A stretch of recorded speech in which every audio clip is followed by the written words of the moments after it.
എഴുതിയ സുവിശേഷം 10-ാം അധ്യായം 7-ാം വാക്യം വായിക്കും. मत्ती रचित समाचार 10वां अध्याय 7वां पद पढ़ेंगे. और चलते चलते प्रचार कर कहो कि स्वर्ग का राज निकट आ गया है. നിങ്ങൾ പോകുമ്പോൾ സ്വർഗ്ഗരാജ്യം സമീപിച്ചിരിക്കുന്നു എന്ന് ഘോഷിപ്പിൻ. ദൈവനാമത്തിന് മഹത്വമുണ്ടാകട്ടെ. परमेश्वर के पवित्र नाम की महिमा हो. കൺവെൻഷന്റെ 3-ാം ദിനത്തിനായി ഒരിക്കൽ കൂടെ ദൈവത്തെ സ്തുതിക്കുന്നു. इस सम्मेलन के तीसरे दिन के लिए मैं परमेश्वर का धन्यवाद करता हूँ. കടന്നു വന്നിരിക്കുന്ന എല്ലാ പ്രിയപ്പെട്ടവർക്കും യേശുക്രിസ്തുവിൻ നാമത്തിൽ സ്നേഹ വന്ദനങ്ങളെ ഒരിക്കൽ കൂടെ അറിയിക്കുന്നു. इस सम्मेलन में आए हुए सारे भाई बहनों को हम प्रेम से अभिनंदन करते हैं. ദൈവത്തിന്റെ വചനത്താൽ പരിശുദ്ധാത്മാവ് നിങ്ങളുടെ ഹൃദയങ്ങളെയും ശരീരങ്ങളെ ഉയർപ്പിക്കട്ടെ എന്ന് ആത്മാർത്ഥമായി ദൈവത്തോട് പ്രാർത്ഥിക്കുന്നു. वचन से और पवित्र आत्मा से परमेश्वर आपके शरीर, जीवन और मन को जिलाने के लिए हम प्रार्थना करते हैं. യേശുക്രിസ്തു 12 അപ്പോസ്തലന്മാരെ തിരഞ്ഞെടുത്ത് അവരെ അയക്കുമ്പോൾ ചില നിർദ്ദേശങ്ങൾ നൽകി അയക്കുന്നതായി यीशु കാണുന്നു. मसीह 12 चेलों को चुन करके जब उनको उनकी सेवकाई के लिए भेजा जा रहा था, कुछ निर्देश, कुछ दायित्व उनको दिया हम देखते हैं. നിങ്ങൾ പോകുമ്പോൾ ദൈവരാജ്യം സമീപിച്ചിരിക്കുന്നു എന്ന് ഘോഷിപ്പീൻ. उनसे कहा गया कि चलते चलते ये प्रचार करो कि स्वर्ग का राज निकट है. യേശുക്രിസ്തു തന്റെ ശിഷ്യന്മാരെ ദൈവരാജ്യത്തെക്കുറിച്ച് പ്രസംഗിക്കുവാൻ ചുമതലപ്പെടുത്തിയതായി കാണുന്നു. यहाँ हम देखते हैं कि यीशु मसीह अपने चेलों को परमेश्वर के राज के बारे में प्रचार करने के लिए जिम्मेदारी दिया. വേദപുസ്തകം പഠിക്കുമ്പോൾ നിഴലായും പൊരുളായുമുള്ള സത്യങ്ങൾ പഠിക്കുമ്പോൾ ദൈവരാജ്യം ഒരു വളരെ പ്രാധാന്യമർഹിക്കുന്ന വിഷയമായി കാണാൻ കഴിയും. जब हम धर्मशास्त्र को पढ़ते हैं, वो चाहे सच्चाई के तौर पर या छाया के तौर पर परमेश्वर का राज एक यथार्थ है, एक सच्ची बात है करके हम जानते हैं. ദൈവം മനുഷ്യനെ സൃഷ്ടിച്ചത് തന്നെ ആ ദൈവരാജ്യത്തെ അവകാശമാക്കി അതിൽ വാഴുവാനായിട്ടാണ്. परमेश्वर ने मनुष्यों की सृष्टि भी इसलिए किया है कि परमेश्वर के राज्य में रहे और वहां वो अधिकार चलाए. പക്ഷേ പിശാചിനാൽ വഞ്ചിക്കപ്പെട്ട് പാപം ചെയ്ത മനുഷ്യന് ദൈവരാജ്യം നഷ്ടമായി. लेकिन शैतान के हाथों से चालाकी के द्वारा धोखा खा करके उस परमेश्वर के राज्य से मनुष्य गिर गया. മനുഷ്യവർഗത്തെ സാത്താൻ തന്റെ സാമ്രാജ്യത്തിന്റെ അടിമകളും പ്രജകളുമാക്കി മാറ്റി. और मनुष्य जाति के लोगों को शैतान ने अपनी प्रजा और अपनी जाति के लोग होकर बना दिया. യേശുക്രിസ്തു സാക്ഷാൽ ദൈവമായിരുന്നവൻ മനുഷ്യാവതാരത്തിൽ ഈ ഭൂമിയിലേക്ക് ഇറങ്ങി വന്ന് സാത്താന്യ സാമ്രാജ്യത്തിൽ നിന്ന് മനുഷ്യവർഗത്തെ വിടുവിക്കുന്നതായി കാണുന്നു. हम देखते हैं कि यीशु मसीह जो साक्षात परमेश्वर का पुत्र था, मनुष्य का अवतार लेकर संसार में आया और शैतान के वंश से लोगों को छुड़ाते हुए हम देखे हैं. വിടുവിക്കുക മാത്രമല്ല ദൈവരാജ്യത്തിന്റെ അനുഭവത്തിലേക്ക് മനുഷ്യനെ കൊണ്ടുവരുന്നു. सिर्फ छुड़ाया इतना नहीं, लेकिन उन सारे लोगों को परमेश्वर के राज के अनुभव में भी लेके आया. ദൈവം മനുഷ്യനെ കുറിച്ച് ആഗ്രഹിക്കുന്നത് ആ ദൈവരാജ്യത്തെ കരസ്ഥമാക്കണം എന്നുള്ളതാണ്. परमेश्वर मनुष्यों के बारे में यही चाहता है कि वो परमेश्वर के राज्य में राज्य को प्राप्त करे. ദൈവരാജ്യത്തെ കുറിച്ച് പഠിക്കുമ്പോൾ അതിനെ 3 അനുഭവങ്ങളായി തിരിച്ചു പഠിപ്പാൻ കഴിയും. और परमेश्वर की राज के बारे में जब हम पढ़ते हैं, 3 अनुभव में उसको अलग अलग विभाजित होकर हम पढ़ सकते हैं. ഒന്ന്, ഈ ഭൂമിയിൽ വെച്ച് മനുഷ്യൻ അനുഭവമാക്കുന്ന ആത്മീകമായ ദൈവരാജ്യം. पहला है इस संसार में अनुभव करने वाला आत्मिक परमेश्वर का स्वर्ग राज्य. 2, യേശുക്രിസ്തു രാജാവായി ഈ ഭൂമിയെ 1000 ആണ്ട് വാഴുന്ന 1000 ആണ്ട് വാഴ്ച എന്ന ദൈവരാജ്യം. दूसरा है यीशु मसीह राजा होकर एक संसार में 1000 साल राज करेगा, वो 1000 साल का राज्य. മൂന്നാമതായി ഈ ആകാശവും ഭൂമിയും മാറ്റപ്പെട്ട ശേഷം ദൈവം സ്ഥാപിക്കുന്ന നിത്യരാജ്യത്തിൽ ദൈവത്തോടുകൂടെ മനുഷ്യൻ വാഴുന്ന അനുഭവം. और तीसरा है आकाश और पृथ्वी चल जाने के बाद परमेश्वर के द्वारा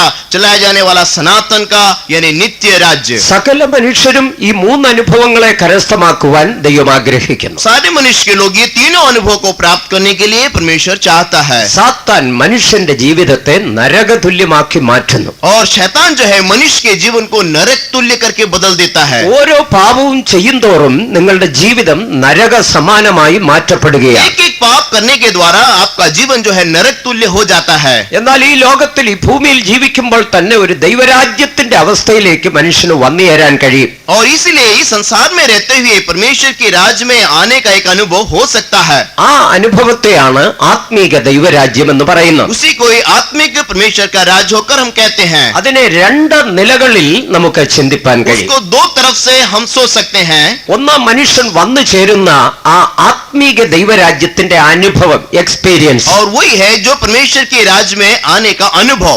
രണ്ട്, ആത്മീക ദൈവരാജ്യമായ ദൈവസഭ. और दूसरा है आत्मिक जो राज्य होकर के जो परमेश्वर की कलीसिया है. ഒന്നാമത്തെ അനുഭവമായ ഈ അനുഭവം പ്രാപിക്കുന്നത് പരിശുദ്ധാത്മാവിന്റെ അഭിഷേകത്താലാണ്. और पहली जो अनुभव जो है वो पवित्र आत्मा के अभिषेक से हम प्राप्त करते हैं. ഈ അനുഭവം പ്രാപിക്കുവാൻ ആദ്യമായി ഇരുട്ടിന്റെ അധികാരത്തിൽ നിന്ന് വിടുവിക്കപ്പെടണം. पहली बात, इस अनुभव प्राप्त करने के लिए अंधकार के वश में से हमें छुड़ाया जाना है. മാത്രമല്ല പരിശുദ്ധാത്മാവിന്റെ അഭിഷേകത്തെ ഒരുവൻ പ്രാപിക്കുമ്പോൾ ഈ അനുഭവത്തിൽ വന്നു ചേരുന്നു. और जो एक व्यक्ति जो है पवित्र आत्मा का अभिषेक जब प्राप्त कर लेता है तो वो व्यक्ति इस अनुभव में आ जाता है. പരിശുദ്ധാത്മാവിന്റെ അഭിഷേകം പ്രാപിക്കുന്നതിന് മുൻപേ രണ്ട് അനുഭവങ്ങൾ ബൈബിൾ പറയുന്നു. लेकिन पवित्र आत्मा का अभिषेक पाने के पहले दो अनुभव धर्मशास्त्र कहता है. ഒന്ന് പുതുതായി ജനനം. वो है नया जन्म. യേശുക്രിസ്തു പറയുന്നു, പുതുതായി ജനിക്കുന്നില്ല എങ്കിൽ ദൈവരാജ്യം കാണുവാൻ ആർക്കും കഴിയുകയില്ല. और परमेश्वर प्रभु कहते हैं कि यो सच सच कहता हूं कि यदि परमेश्वर जो जल से न जन्मे वो परमेश्वर के नया जन्म न करे वो परमेश्वर के राज को देख नहीं सकता. പുതുജനനത്തിലൂടെ ആ ദൈവരാജ്യത്തിന്റെ അനുഭവത്തെ കാണാം, പക്ഷെ അനുഭവമാക്കാൻ പറ്റില്ല. नया जन्म के अनुभव से परमेश्वर के राज को देख सकते हैं, प्रवेश नहीं कर सकते हैं. അത് അനുഭവമാക്കുവാൻ വെള്ളത്താലും ആത്മാവിനാലും ജനിക്കണം. उसको अनुभव प्राप्त करने के लिए जल से और आत्मा से जन्म लेना है. വെള്ളത്താൽ ജനിക്കുക എന്ന് പറയുന്നു വിശ്വാസ സ്നാനത്തെ കാണിക്കുന്നു. और जल से जन्म लेना बोलने से वो विश्वास की बपतिस्मा को देखते हैं. ആത്മാവിനാൽ ജനിക്കുക എന്ന് പറയുന്നത് പരിശുദ്ധാത്മാ അഭിഷേകത്തെ കാണിക്കുന്നു. और आत्मा से जन्म लेना मतलब पवित्र आत्मा के अभिषेक को प्राप्त करना है. പരിശുദ്ധാത്മാവിന്റെ അഭിഷേകത്താൽ ഈ ഭൂമിയിൽ ജീവിക്കുമ്പോൾ തന്നെ ഒരു ദൈവരാജ്യത്തിന്റെ അന്തരീക്ഷത്തിൽ വന്നു ചേരുവാൻ കഴിയും. पवित्र आत्मा के द्वारा इस संसार में रहते हुए परमेश्वर के राज्य में आने का एक अनुभव हमें प्राप्त हो जाता है. അഭിഷേകം പ്രാപിച്ച എല്ലാ പ്രിയപ്പെട്ടവരും ദൈവരാജ്യത്തിലാണ്. और जितने लोग पवित्र आत्मा का अभिषेक पाए हैं वो सब परमेश्वर के राज्य में है. ആ ദൈവരാജ്യത്തിന് ചില വിശേഷിക്കപ്പെട്ട അനുഭവങ്ങളുണ്ട്. उस परमेश्वर के राज्य के लिए कुछ खासियतें हैं. റോമർ 14:17 നാം വായിക്കുന്നു, रोमी 14:17 में पढ़ते हैं, ദൈവരാജ്യം ഭക്ഷണവും പാനീയവും അല്ല. परमेश्वर का राज्य खाना पीना नहीं है. ദൈവരാജ്യം നീതിയും സമാധാനവും പരിശുദ്ധാത്മാവിലുള്ള സന്തോഷവുമാണ്. वो है धार्मिकता और मेल मिलाप और परमेश्वर से जो आनंद होता है. ഒന്ന്, ദൈവനീതിയാൽ നിറയപ്പെടുന്നു. पहला है परमेश्वर धार्मिकता से भरा हुआ है. രണ്ട്, ദൈവീക സമാധാനത്താൽ നിറയപ്പെടുന്നു. दूसरी बात है ईश्वरीय शांति मेल मिलाप से भरा रहता ഇന്ന് है. ലോകത്തിൽ ഇല്ലാത്തത് സമാധാനമാണ്. आज संसार में लोगों में शांति नहीं है. വിദ്യാഭ്യാസപരമായി മനുഷ്യൻ വളരെ പുരോഗമിച്ചിരിക്കുന്നു.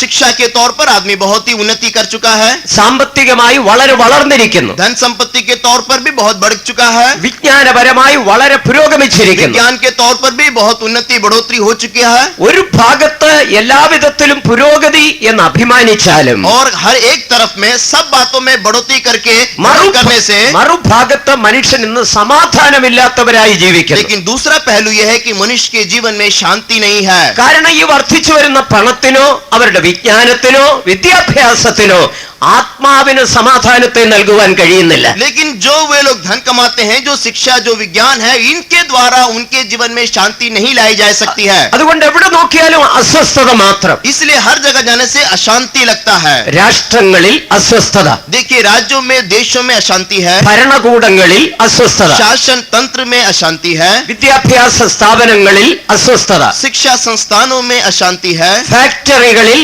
അസ്വസ്ഥത. कारखानों में भी अशांति है. എവിടെ നോക്കിയാലും ഒരു അസമാധാനമാണ് നമുക്ക് കാണാനുള്ളത്. कहीं भी देखने से समस्याएं और अशांति हम देखते हैं. സമാധാനത്തെ തേടുന്ന മനുഷ്യരെ നമുക്ക് ചുറ്റുപാടുകളിൽ ധാരാളം കാണാൻ കഴിയും. शांति खोज करके यहाँ वहाँ घूमने वाले लोगों को हम आसपास में देख सकते हैं. യഥാർത്ഥമായ നിലനിൽക്കുന്ന സമാധാനം പരിശുദ്ധാത്മാവിലൂടെയാണ് മനുഷ്യന് ലഭ്യമാകുന്നത്. लेकिन मनुष्य को यथार्थ में और सदा रहने वाला टिके रहने वाला आनंद जो है वो पवित्र आत्मा से मिलता है. പരിശുദ്ധാത്മാവിനെ പ്രാപിക്കുമ്പോൾ ഒരുവന്റെ ഉള്ളിൽ ഒരു സമാധാനത്തിന്റെ രാജ്യം തന്നെ സൃഷ്ടിക്കപ്പെടുകയാണ്. और एक व्यक्ति पवित्र आत्मा पाने के द्वारा परमेश्वर का शांति का राज उसमें स्थापित हो जाता है. മൂന്നാമത്തെ അനുഭവമാണ് സന്തോഷം. तीसरा है आनंद का अनुभव. മനുഷ്യൻ സന്തോഷത്തിനു വേണ്ടി എന്തെല്ലാം ചെയ്യുന്നു. आज आनंद के लिए खुशी के लिए इंसान क्या क्या नहीं करता है. താൽക്കാലികമായ പാപസുഖങ്ങളിൽ ജഡസുഖങ്ങളിൽ മനുഷ്യൻ മുഴുകുന്നു. आज क्षण भर के लिए आनंद के लिए है जो पाप के और शरीर के अभिलाषाओं में फंस जाता है. ഒരു 3 മണിക്കൂർ സിനിമാ തിയേറ്ററിൽ 3 घंटा सिनेमा थिएटर में। എന്തിനാണെന്ന് ചോദിച്ചാൽ അല്പം സന്തോഷിക്കുവാൻ. उनसे पूछा जाए तो क्यों, तो बोलेगा थोड़ा आनंद खुशी मनाने के लिए। ഒരു 200 മില്ലി മദ്യത്തിൽ और कम से कम 200 ml जो शराब। എന്തിനാണെന്ന് ചോദിച്ചാൽ ദുഃഖം മറന്ന് അല്പം സന്തോഷിക്കാൻ. उनसे पूछा जाए तो बोले कि दुख गम भूल करके आनंद मनाने के लिए। ഒരു ചാർമിനാറിന്റെ പുകയിൽ और एक चार मीनार के धुआं में പരസ്യം ഇങ്ങനെയാണ്, അധ്വാനിക്കുന്നവന് സംതൃപ്തി എന്ന ഒന്ന് വലിക്കുമ്പോ. और इसमें विज्ञापन में ये दिया जाता है कि मेहनत कश वालों के लिए आराम मिलता है फूंकने से। വലിച്ചു പുക ഇങ്ങനെ ചുരുളായി വിടുമ്പോൾ ഒരു പ്രത്യേക സംതൃപ്തിയാണ്. और फूंक करके जब धूम्रपान करके के जो धुआं जब गोल घूमता है तो उसमें देखने से कोई शांति लगता है। അധികം താമസിയാതെ പുകച്ചുരുൾ വിട്ടയാൾ കട്ടിലിൽ പുകച്ചുരുൾ പോലെ ചുരുണ്ടു കിടക്കുന്ന കാണാം. और ये धुआं फूकने वाला व्यक्ति कुछ समय के बाद जो है खटिया में ऐसा धुआं जैसे घूमता हुआ हम देख सकते हैं। ചുരുണ്ടു കിടന്ന് ചുമയ്ക്കുന്ന ദാരുണമായ കാഴ്ച. और वह झूम करके जो धुआं के जैसे घूम करके खांसता रहता है। ലോകത്തിന്റെ സുഖം വലിയ ദുഃഖത്തിൽ കൊണ്ടുപോയി അവസാനിപ്പിക്കുന്നു. संसार का जो सुख है बहुत जल्दी वो दुख में अंत कर देता है। പക്ഷെ ദൈവരാജ്യത്തിന്റെ സന്തോഷം ഒരിക്കലും മാറിപ്പോകുന്നതല്ല. लेकिन परमेश्वर के राज का जो आनंद है कभी मिटने का नहीं है, അത് എന്നേക്കും നിലനിൽക്കുന്നതാ. वो सदा के लिए स्थिर रहता है। ലോകത്തിൽ ഒന്നിനും എടുത്തു മാറ്റുവാൻ കഴിയാത്തതാ. संसार से वो चीज सुख को नहीं निकाल सकता है। പരിശുദ്ധാത്മാവിന്റെ അഭിഷേകത്താൽ ഒരു വലിയ സ്വസ്ഥതയുടെ അനുഭവം ഒരുവന് പ്രാപിപ്പാൻ കഴിയും. पवित्र आत्मा के जरिए से एक व्यक्ति को एक विश्राम का अनुभव मिल जाता है। സന്തോഷം മാത്രമല്ല, ഒരു വലിയ റെസ്റ്റ്, വിശ്രാമം. और सिर्फ आनंद ही अपितु नहीं, विश्राम भी मिल जाता है। അതുകൊണ്ടാണ് പ്രവാചകൻ പറയുന്നത്, അതെ വിക്കി വിക്കി പറയുന്ന അധരങ്ങളാലും അന്യഭാഷയിലും അവരെ ഈ ജനത്തോട് സംസാരിക്കും. इसलिए भविष्यता कहता है कि अन्य भाषा में और तुतलाती बोली में वे लोग से बात किया। ഇതാകുന്നു സ്വസ്ഥത. यही है विश्राम। പരിശുദ്ധാത്മാവിനാൽ ഈ ആത്മീക അനുഭവങ്ങൾ പ്രാപിച്ച് ദൈവരാജ്യത്തിന്റെ നിലവാരത്തിൽ ഒരുവൻ ഈ ഭൂമിയിൽ ജീവിപ്പാൻ കഴിയും. इस प्रकार से परमेश्वर के राज के बारे में आकर के पवित्र आत्मा का अभिषेक को प्राप्त कर ऐसे बातों से वह परमेश्वर के राज में रह सकता है। ഈ ആത്മീയ ദൈവരാജ്യത്തെ കുറിച്ച് പഠിക്കുമ്പോൾ അതിന് മറ്റൊരു അനുഭവമാണ് ദൈവസഭ. और एक आत्मिक जब परमेश्वर के राज के बारे में बात करते हैं उसका दूसरा पहलू है परमेश्वर की सभा।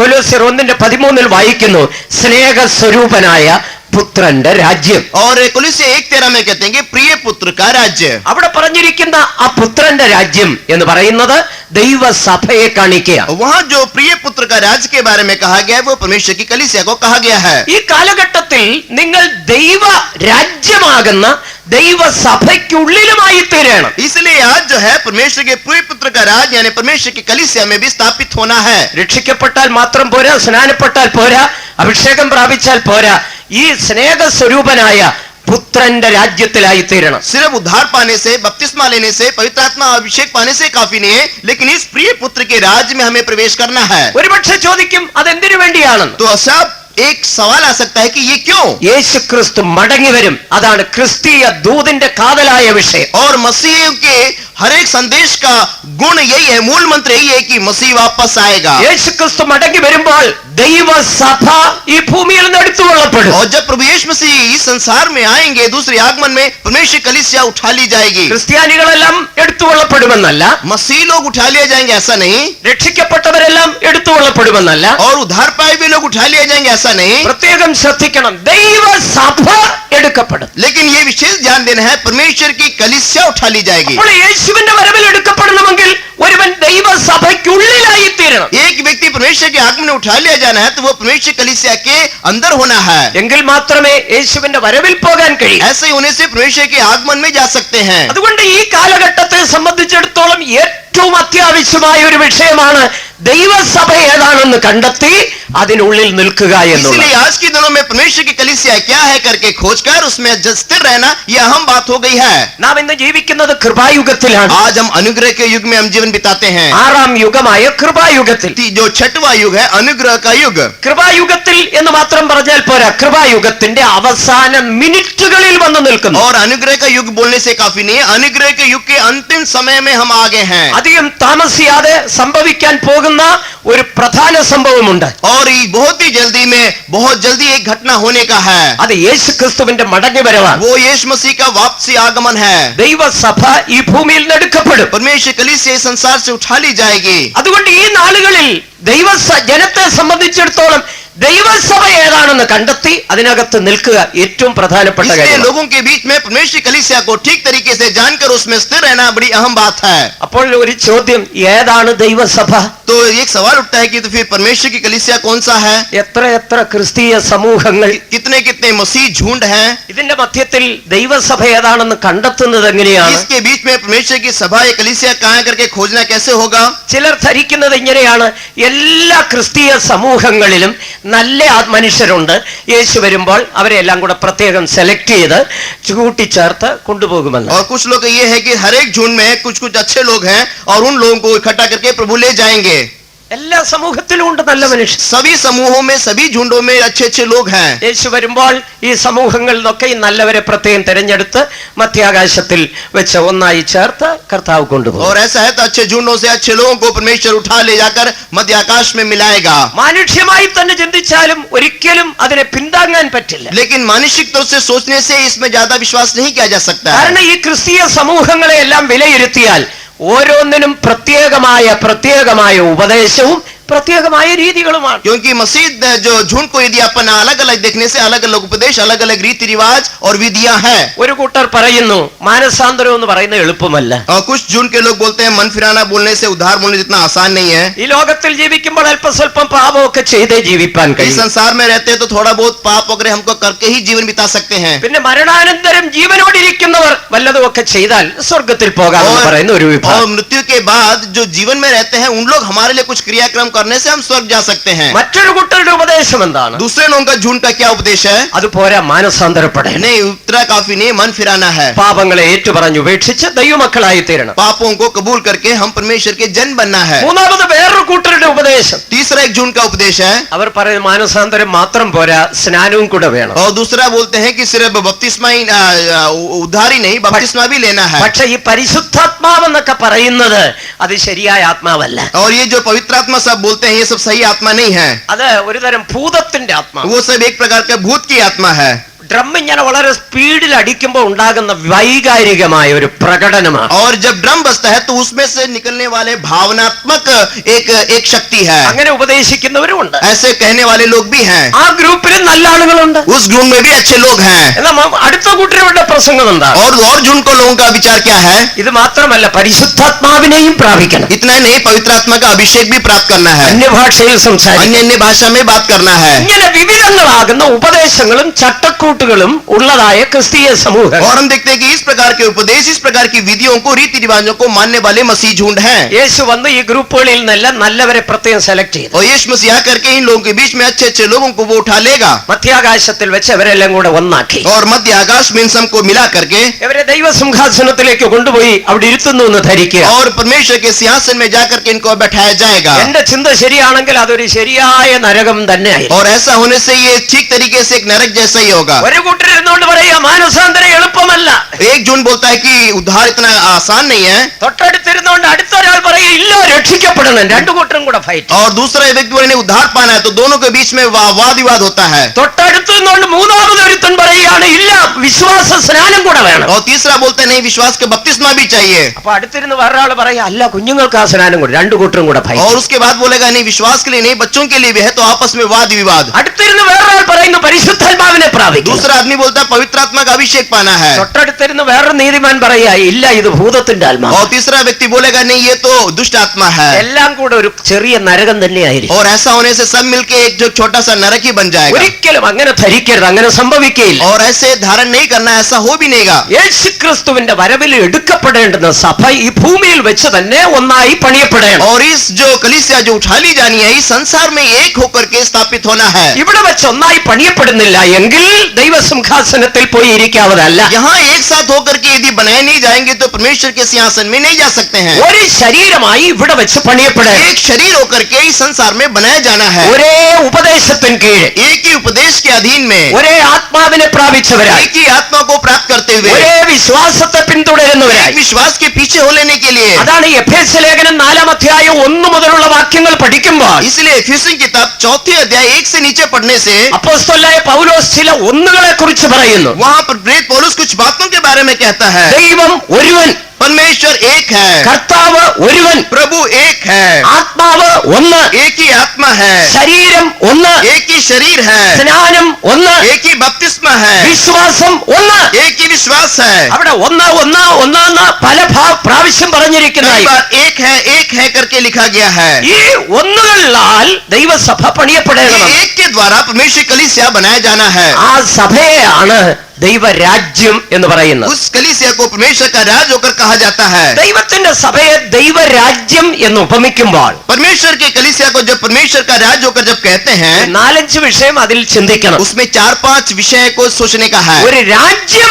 എന്ന് പറയുമ്പോൾ അതിനൊരു രാജാവുണ്ട്. एक राज्य बोलने से उसमें एक राजा होता है, ദൈവത്തിന്റെ സഭയെ രാജ്യമായി പറയുമ്പോൾ അതിന്റെ രാജാവ് ക്രിസ്തുവാണ്. और एक कलीसिया को यदि राज्य होकर कहते हैं तो उसका राजा यीशु मसीह है, യേശുവിന്റെ അമ്മയുമല്ല പത്രോസുമല്ല. और न यीशु मसीह की माँ है न पत्रोस है। ഈ ദൈവരാജ്യത്തിലെ രാജാവ് യേശു ക്രിസ്തു. और इस परमेश्वर के राज के राजा यीशु मसीह है। മനുഷ്യവർഗത്തിന്റെ പാപത്തിനു വേണ്ടി മരിച്ച ക്രിസ്തു, मनुष्य जातियों के पाप के लिए मरा हुआ यीशु मसीह, അടക്കം ചെയ്യപ്പെട്ട് 3-ാം നാൾ ഉയർത്തെഴുന്നേറ്റ ക്രിസ്തു, दफनाने के बाद जी उठा हुआ यीशु मसीह, സ്വർഗാരോഹണം ചെയ്ത് പിതാവിന്റെ വലഭാഗത്തും കൈയേറിപ്പോയ ക്രിസ്തു, स्वर्गारोहण करके पिता के दाहिने हाथ बैठा हुआ यीशु मसीह, ദൈവത്തിനും മനുഷ്യർക്കും ഏക മധ്യസ്ഥനായി. मनुष्य और परमेश्वर के बीच में पहल और बिचौली करने वाला। ബൈബിൾ പറയുന്ന ഒരു മധ്യസ്ഥനേ ഉള്ളത്. वहाँ क्या गया है कि एक ही बिचवाई है। എന്റെ അഭിപ്രായമല്ല, ബൈബിൾ പറയുന്നത്. मेरा अभिप्राय नहीं है, बाइबल कहती है। 1 തിമോത്തിയോസ് 2-5 വാക്യത്തിൽ വായിക്കുന്നു. और पहला तिमोथी 2:5 में पढ़ते हैं। മലയാളത്തിൽ മാത്രം ആ വാക്യം ഒന്ന് വായിക്കാമോ? मलयालम में मात्र पढ़िए उसको। ദൈവം ഒരുവനും ദൈവം ഒരുവനല്ലോ. ദൈവത്തിനും മനുഷ്യർക്കും മധ്യസ്ഥൻ ഒരുവൻ. എത്ര? ഒരുവൻ. और यहाँ लिखे कि परमेश्वर और मनुष्यों के बीच में जो बिचवाई है वो एक ही है, മധ്യസ്ഥൻ ഒരുവൻ. एक ही बिचवाई।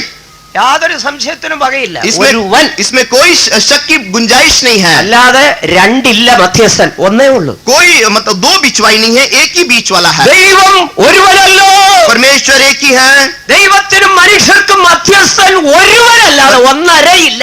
और परमेश्वर और मनुष्यों के बीच में एक ही बिचवाई है, डेढ़ नहीं है। ആ ഒരുവൻ ആരാണ്? फिर वो एक कौन है? എല്ലാവർക്കും വേണ്ടി മറുവിലയായി കൊടുത്ത കർത്താവായ യേശു ക്രിസ്തു തന്നെ.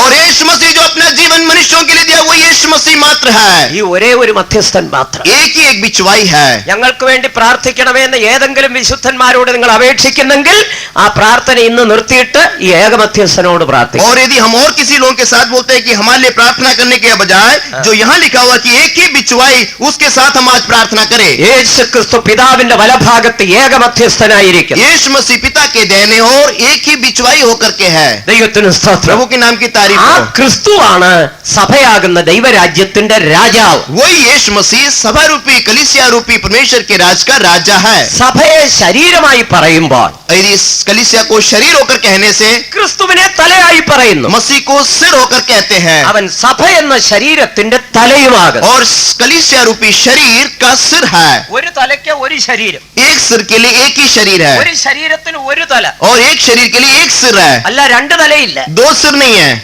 ഒരു തലയ്ക്ക് ഒരു ശരീരം. और एक सिर के लिए एक शरीर, ഒരു ക്രിസ്തു, ഒരു സഭ. और एक मसीह और एक कलीसिया। യാക്കോബായ സഭയിൽ സഭയുടെ 4 ഗുണങ്ങൾ പഠിപ്പിക്കും. ഇങ്ങനെ और याकूबा कलीसिया में कलीसिया के 4 गुण को हम सिखाते हैं। ഒന്ന്, സഭ ഏകമാണ്. और वो है कलीसिया एक है। 2, വിശുദ്ധമാണ്. दूसरा कलीसिया पवित्र है। 3, കാതോലികം, മുഴു ലോകത്തിലും വ്യാപിച്ചു കിടക്കും. और तीसरा वो सर्वव्यापी है। 4, ശ്ലൈകികം, അപ്പോസ്തോലിക അടിസ്ഥാനമുള്ളത്. और चौथा है वो प्रेरितों की संगति है। ഈ ശരീരമാണ് സഭയ്ക്ക് ക്രിസ്തു തലയായിരിക്കും. और ये मसीह रूपी शरीर के लिए यीशु मसीह सिर है। സഭയെ ഒരു കെട്ടിടമായി ഉപമിക്കുമ്പോൾ, और यदि मसीह को സഭയെ കെട്ടിടമായി कलीसिया को एक भवन के तौर पर तुलना करने से ക്രിസ്തു അതിന്റെ മൂലക്കല്ലായിരിക്കും. मसीह उसका कोने का पत्थर है। ഒരു കെട്ടിടത്തിന് ഒരു മൂലക്കല്ല്. वो एक बिल्डिंग यानी एक मकान के एक कोने का पत्थर होता है। എഫേസ്യർ 2:20 വായിക്കുന്നു, एफएससी 2:20 में पढ़ते हैं, ക്രിസ്തുയേശു തന്നെ മൂലക്കല്ലായിരിക്കും. यीशु मसीह स्वयं नेव का कोने का पत्थर है। സഭയെ ഒരു ഭാര്യയോട് ഉപമിക്കുമ്പോൾ, मान लीजिए कलीसिया को एक पत्नी से तुलना करने से ക്രിസ്തുവിനെ ഒരു ഭർത്താവിനോട് ഉപമിക്കുന്നതായി और കാണും. मसीह को एक पति के तौर में तुलना करते हैं। ഇങ്ങനെ ക്രിസ്തുവിനെയും സഭയെയും ബൈബിളിൽ പലതിനോട് ഉപമിച്ചിരിക്കുന്നതായി കാണാം. हम देखते हैं कि मसीह को और कलीसिया को अलग अलग तुलना किया गया है। ദൈവസഭയ്ക്ക് ക്രിസ്തു രാജാവായിരിക്കുന്നു. परमेश्वर कलीसिया के लिए यीशु मसीह राजा है। എഫേസ്യർ 1:22-23 വാക്യങ്ങൾ പഠിക്കുമ്പോൾ एफेसर 1:22 और 23 में पढ़ने से അവിടെ വായിക്കുന്നു, പിതാവായ ദൈവനെ മരിച്ചവരുടെ ഇടയിൽ നിന്ന് ഉയർത്തെഴുന്നേൽപ്പിച്ച് यहाँ क्या कि पिता परमेश्वर मरे हुए में से जिलाकर സകലവും അവന്റെ കാൽ കീഴാക്കി सारे बातों को उसके पैरों तले लाकर അവനെ സകലത്തിനും തലയാക്കി सारे बातों को अधिकार देकर സകലത്തെയും നിറയ്ക്കുന്ന സഭയ്ക്ക് നൽകിയിരിക്കുന്നു എന്ന്. और सब कुछ देने वाले शिरोमणि ठहराकर कलीसिया को दे दिया। സകലത്തെയും കാൽ കീഴാക്കി എന്ന് പറയുമ്പോൾ അവനെ രാജാവാക്കി. सब कुछ पांव तले कर दिया, इसका मतलब सबसे राजा बना दिया है। ദൈവത്തിന് സ്തോത്രം. प्रभु के नाम की तारीफ हो। ദൈവസഭയെ രാജ്യം എന്ന് പറയുമ്പോൾ परमेश्वर कलीसिया को राज्य बोलने से അതിന്റെ രണ്ടാമത്തെ ഘടകമാണ് പ്രജകൾ. और उसके दूसरा पहलू है उसके प्रजा लोग। ഒരു രാജ്യത്തിന്റെ രണ്ടാമത്തെ പ്രധാന ഘടകമാണ് പ്രജകൾ. एक राज्य का दूसरा जो खासियत है कि उनके प्रजा लोग। ഈ ദൈവരാജ്യമാകുന്ന സഭയിലെ പ്രജകൾ ആരാണ്? और इस परमेश्वर की कलीसिया के प्रजा लोग कौन है? പരിശുദ്ധാത്മാവിനാൽ നിറയപ്പെട്ടവർ. परमेश्वर की पवित्र आत्मा से भरे हुए लोग। ഒരു കാര്യം വ്യക്തമായി മനസ്സിലാക്കണം. एक बात आप स्पष्ट तरीके से समझना है, പരിശുദ്ധാത്മാവിനെ പ്രാപിക്കാത്ത ഒരു വ്യക്തിയും ദൈവസഭയ്ക്കകത്തല്ല. इसका मतलब पवित्र आत्मा पाए हुए जो एक भी व्यक्ति जो है परमेश्वर की कलीसिया में नहीं है। ഒരുപക്ഷെ നിങ്ങൾ ക്രിസ്തീയ കുടുംബത്തിൽ ജനിച്ചവരായിരിക്കും, हो सकता है मसीह जगत में आप शायद जन्म लिए होंगे, രക്ഷിക്കപ്പെട്ടിട്ടുണ്ടായിരിക്കും, उद्धार पाए होंगे, സ്നാനപ്പെട്ടിട്ടുമുണ്ടായിരിക്കും, बपतिस्मा लिए होंगे, ഒരുപക്ഷെ TPM സഭയുടെ അംഗവുമായിരിക്കും. हो सकता है कि टीपीएम कलीसिया के अंग भी हो सकते हैं। പക്ഷെ ദൈവസഭയുടെ അംഗമായി തീരണമെങ്കിൽ പരിശുദ്ധാത്മാവിനെ लेकिन പ്രാപിക്കും. परमेश्वर कलीसिया का अंग बनना है तो पवित्र आत्मा पाना आवश्यक है। പരിശുദ്ധാത്മാവിന്റെ അഭിഷേകത്താലാണ് ദൈവസഭയുടെ അംഗമായി തീരുന്നത്. और पवित्र आत्मा के अभिषेक के द्वारा परमेश्वर कलीसिया का सदस्य नाम ഈ बनता है। രാജ്യത്തിന്റെ പ്രജകൾ പരിശുദ്ധാത്മാവിനെ പ്രാപിച്ചവരാണ്. इस राज्य के प्रजा लोग पवित्र आत्मा का अभिषेक पाना है। അത് മാത്രമല്ല, ഇവർ ആത്മാവിനാൽ പരിശുദ്ധ ജീവിതം ചെയ്യുന്നവരാണ്. इतना नहीं, आत्मा के द्वारा ये पवित्र जीवन बिताते हैं, ക്രിസ്തീയ ജീവിതം വിശുദ്ധ ജീവിതമാണ്. क्योंकि मसीह जीवन पवित्रताई का जीवन है। ദൈവസഭയുടെ അടിസ്ഥാന യോഗ്യതകളിൽ ഒന്നാണ് വിശുദ്ധി. परमेश्वर की जो मूल मंत्र है उसमें से एक है पवित्रताई। പ്രിയ സ്നേഹിതരെ, നിങ്ങൾ എപ്രകാരം ഒരു ജീവിതം നയിക്കുന്നു? प्रिय लोग, आप किस प्रकार का जीवन बिताते हैं? പ്രാർത്ഥനയും പാട്ടും ആരാധനയും ഒക്കെ ഉണ്ടായിരിക്കും. और गीत है, प्रार्थना है, आराधना है। നല്ല മനസ്സാക്ഷിയോടെ പറയാൻ കഴിയുമോ എന്റെ ജീവിതം ഒരു പരിശുദ്ധ ജീവിതമാണെന്ന്? शुद्ध विवेक के साथ आप कह सकते हैं कि मेरा जीवन एक पवित्र और शुद्ध है, പരിശുദ്ധ ജീവിതം ചെയ്യുന്നവർക്ക് മാത്രമേ സ്വർഗരാജ്യത്തിൽ പ്രവേശനമുള്ളൂ. क्योंकि पवित्र जीवन बिताने वालों को ही उस राज्य में प्रवेश कर सकते हैं, ദൈവം പരിശുദ്ധനാണ്, क्योंकि परमेश्वर पवित्र है। സ്വർഗരാജ്യം പരിശുദ്ധമാണ്. परमेश्वर का राज्य भी पवित्र है। യാതൊരു പാപത്തിനും അശുദ്ധിക്കും അവിടെ സ്ഥാനമില്ല. कोई भी पाप और अशुद्धि के लिए वहां जगह नहीं है, ഒരു പാപിയും അശുദ്ധനും അവിടെ പ്രവേശിക്കുകയുമില്ല. और एक पाप या दुष्ट वहां नहीं पहुंचेगा। ക്രിസ്തീയ ജീവിതത്തിന്റെ ഉദ്ദേശം പരിശുദ്ധ ജീവിതം ചെയ്യുക എന്നുള്ളത്. मसीह जीवन का उद्देश्य ये कि पवित्र जीवन बिताना। എന്തിന് ദൈവത്തിന്റെ സഭയിൽ ദൈവം നിങ്ങളെ കൊണ്ടുവന്നിരിക്കുന്നു? परमेश्वर कलीसिया में परमेश्वर लाया है ഒരു പരിശുദ്ധ ജീവിതം ചെയ്യുക. एक पवित्र जीवन बिताने के लिए। വിശുദ്ധിയായിരിക്കട്ടെ നമ്മുടെ അടിസ്ഥാനം. हमारी बुनियाद एक पवित्रता ही होने दे। പരിശുദ്ധത്തെ കുറിച്ച് ആഴമായ വെളിപ്പാട് ജീവിതത്തിൽ ഉണ്ടായിരിക്കും. हमारे जीवन में पवित्रता के बारे में गहरी प्रकटीकरण होना चाहिए। ഇല്ല എങ്കിൽ ദൈവസഭയ്ക്കകത്തല്ല. नहीं तो ऐसा नहीं, तो परमेश्वर कलीसिया में आप नहीं है। ദൈവസഭയിലെ പ്രജകൾ പരിശുദ്ധമായി ജീവിക്കുന്നവരാണ്. परमेश्वर की कलीसिया के प्रजा लोग पवित्र होना है। ദൈവത്തിന് സ്തോത്രം. प्रभु के नाम की तारीफ हो। ഈ ദൈവരാജ്യത്തിന്റെ മൂന്നാമത്തെ ഘടകമാണ് സേവകർ, സർവൻസ്. और उसी इस राज्य की तीसरी खासियत है इसमें काम करने वाले सेवक लोग, ഏത് രാജ്യത്തിനും സേവകരുണ്ട്. क्योंकि हर एक राज्य के लिए उनके सेवक होते हैं, ഓരോ നിലയിൽ പ്രവർത്തിക്കുന്ന സേവകർ. अलग अलग स्तर में काम करने वाले लोग। ഈ ദൈവരാജ്യത്തിന്റെ സേവകരാരാണ്? और इस परमेश्वर के राज्य के सेवक कौन है? പ്രതിഷ്ഠിക്കപ്പെട്ട അപ്പോസ്തോലിക ശുശ്രൂഷകന്മാർ. और यहाँ लिखा गया प्रतिष्ठित और समर्पित प्रभु के प्रेरित लोग। അവരെ ദൈവരാജ്യത്തിന്റെ സേവകരായി നൽകിയിരിക്കുന്നു. उनको प्रभु के राज्य के सेवक होकर के उनको चुना गया है। പരിശുദ്ധാത്മാവിന്റെ അഭിഷേകം പ്രാപിച്ച ദൈവസഭയ്ക്ക്, परमेश्वर की पवित्र आत्मा पाए हुए कलीसिया को, ആ സഭയുടെ പൂർണ്ണതയ്ക്ക് വേണ്ടി തൃത്വദൈവം 3 അനുഗ്രഹങ്ങൾ നൽകിയിരിക്കുന്നു. और उनके कलीसिया की आशीष के लिए तृतीय परमेश्वर 3 प्रकार की आशीष देता है। 1 കൊരിന്ത്യർ 12:28 പഠിക്കുമ്പോൾ एक पहला कोरिन्थी 12:28 में पढ़ते हैं, അവിടെ പിതാവായ ദൈവം നൽകിയിരിക്കുന്ന 8 വിധ ശുശ്രൂഷകളെ കാണാം. वहाँ पिता परमेश्वर उनको 8 प्रकार की सेवकाई देते हैं। ദൈവം സഭയിൽ ഒന്നാമത് അപ്പോസ്തലന്മാർ, पहली बात वो प्रेरितों को देता है, പിന്നെ പ്രവാചകന്മാർ, उसके बाद भविष्यद्वक्ताओं को देता है, മൂന്നാമത് ഉപദേഷ്ടാക്കന്മാർ. उसके बाद उपदेशक देता है। ഇങ്ങനെ ഓരോരുത്തരെ നിയമിക്കുകയും इस प्रकार के एक को नियुक्त करके അതോടൊപ്പം ചില വരങ്ങൾ ശുശ്രൂഷകൾ കൂടെ നൽകിയിരിക്കും. उसके बाद कुछ वरदान समान कुछ सेवकाई भी उनको सौंपा गया है। എഫേസ്യർ 4:11 മുതൽ പഠിക്കുമ്പോൾ एफएससी 4:11 से पढ़ने से പരിശുദ്ധാത്മാവിന്റെ അഭിഷേകം പ്രാപിച്ച സഭയിൽ ക്രിസ്തുവിനാൽ നൽകപ്പെടുന്ന 5 വിധ ഉദ്യോഗസ്ഥന്മാർ. वहाँ पवित्र आत्मा के अभिषेक के द्वारा मसीह के द्वारा दिए जाने वाले 5 प्रकार के लोग। 1 कोरिന്ത്യർ 12:6 മുതൽ പഠിക്കുമ്പോൾ पहला कोरिन्थी 12 के 1 से 6 पढ़ने से തൃത്വത്തിൽ മൂന്നാമനായ പരിശുദ്ധാത്മാവിനാൽ നൽകപ്പെടുന്ന 9 വിധ വരങ്ങൾ. और तृतीय परमेश्वर उसमें से एक जो पवित्र आत्मा के द्वारा दिए जाने वाले 9 वरदान। ഇത് മൂന്നും തൃത്വ ദൈവത്താൽ ദൈവസഭയ്ക്ക് നൽകപ്പെടുന്നതാണ്. ये तीनों बातें तृतीय परमेश्वर के द्वारा परमेश्वर की कलीसिया को दिया जाता है। എന്തിനായി നൽകപ്പെടുന്നു? ये सब क्यों दिया जाता है? ദൈവസഭയുടെ പൂർണ്ണതയ്ക്കായി. परमेश्वर की कलीसिया की सिद्धता के लिए। അഭിഷേകം പ്രാപിച്ച സഭ പൂർണ്ണപ്പെട്ട് യേശുവിന്റെ വരവിൽ കാണപ്പെടണം. परमेश्वर कलीसिया पवित्र आत्मा के द्वारा पूर्ण होकर के उसके आगमन में दिखाई देना। അതുകൊണ്ട് അഭിഷേകം പ്രാപിച്ച സഭയ്ക്ക് ഏറ്റവും പ്രധാനമാണ് ശുശ്രൂഷകർ. इसलिए पवित्र आत्मा पाए हुए कलीसिया को ये सेवक लोग बहुत ही आवश्यक है। ഈ ശുശ്രൂഷകർ ആരാണ്? ये सेवक लोग कौन है? മത്തായിയുടെ സുവിശേഷം 19:12 പഠിക്കുമ്പോൾ मत्ती समाचार 19 का 12 വാക്യം 12 वचन पढ़ने से യേശുക്രിസ്തു പറയുകയാണ്, यीशु मसीह बोलते हैं, അവിടെ 3 വിധ ഷണ്ണന്മാരെ കുറിച്ച് പറയുന്നു. वहाँ 3 प्रकार के नपुंसकों के बारे में कहता है। ഒന്ന് മനുഷ്യരാൽ ഷണ്ണന്മാരാക്കപ്പെട്ട ഷണ്ണന്മാർ. और एक है जो मनुष्यों के द्वारा नपुंसक बनाए गए। 2 അമ്മയുടെ ഉദരത്തിൽ നിന്ന് ഷണ്ണന്മാരായി പിറന്നവർ. और जो एक दूसरे जो झुंड के लोग हैं माँ के गर्भ से ही नपुंसक उत्पन्न हुए हैं। മൂന്നാമത് ദൈവരാജ്യം നിമിത്തം തങ്ങളെ തന്നെ ഷണ്ണന്മാരാക്കിയ. അർത്ഥം ശ്രദ്ധിക്കുക. यहाँ यीशु मसीह बताया हुआ वचन को आप ध्यान दीजिए।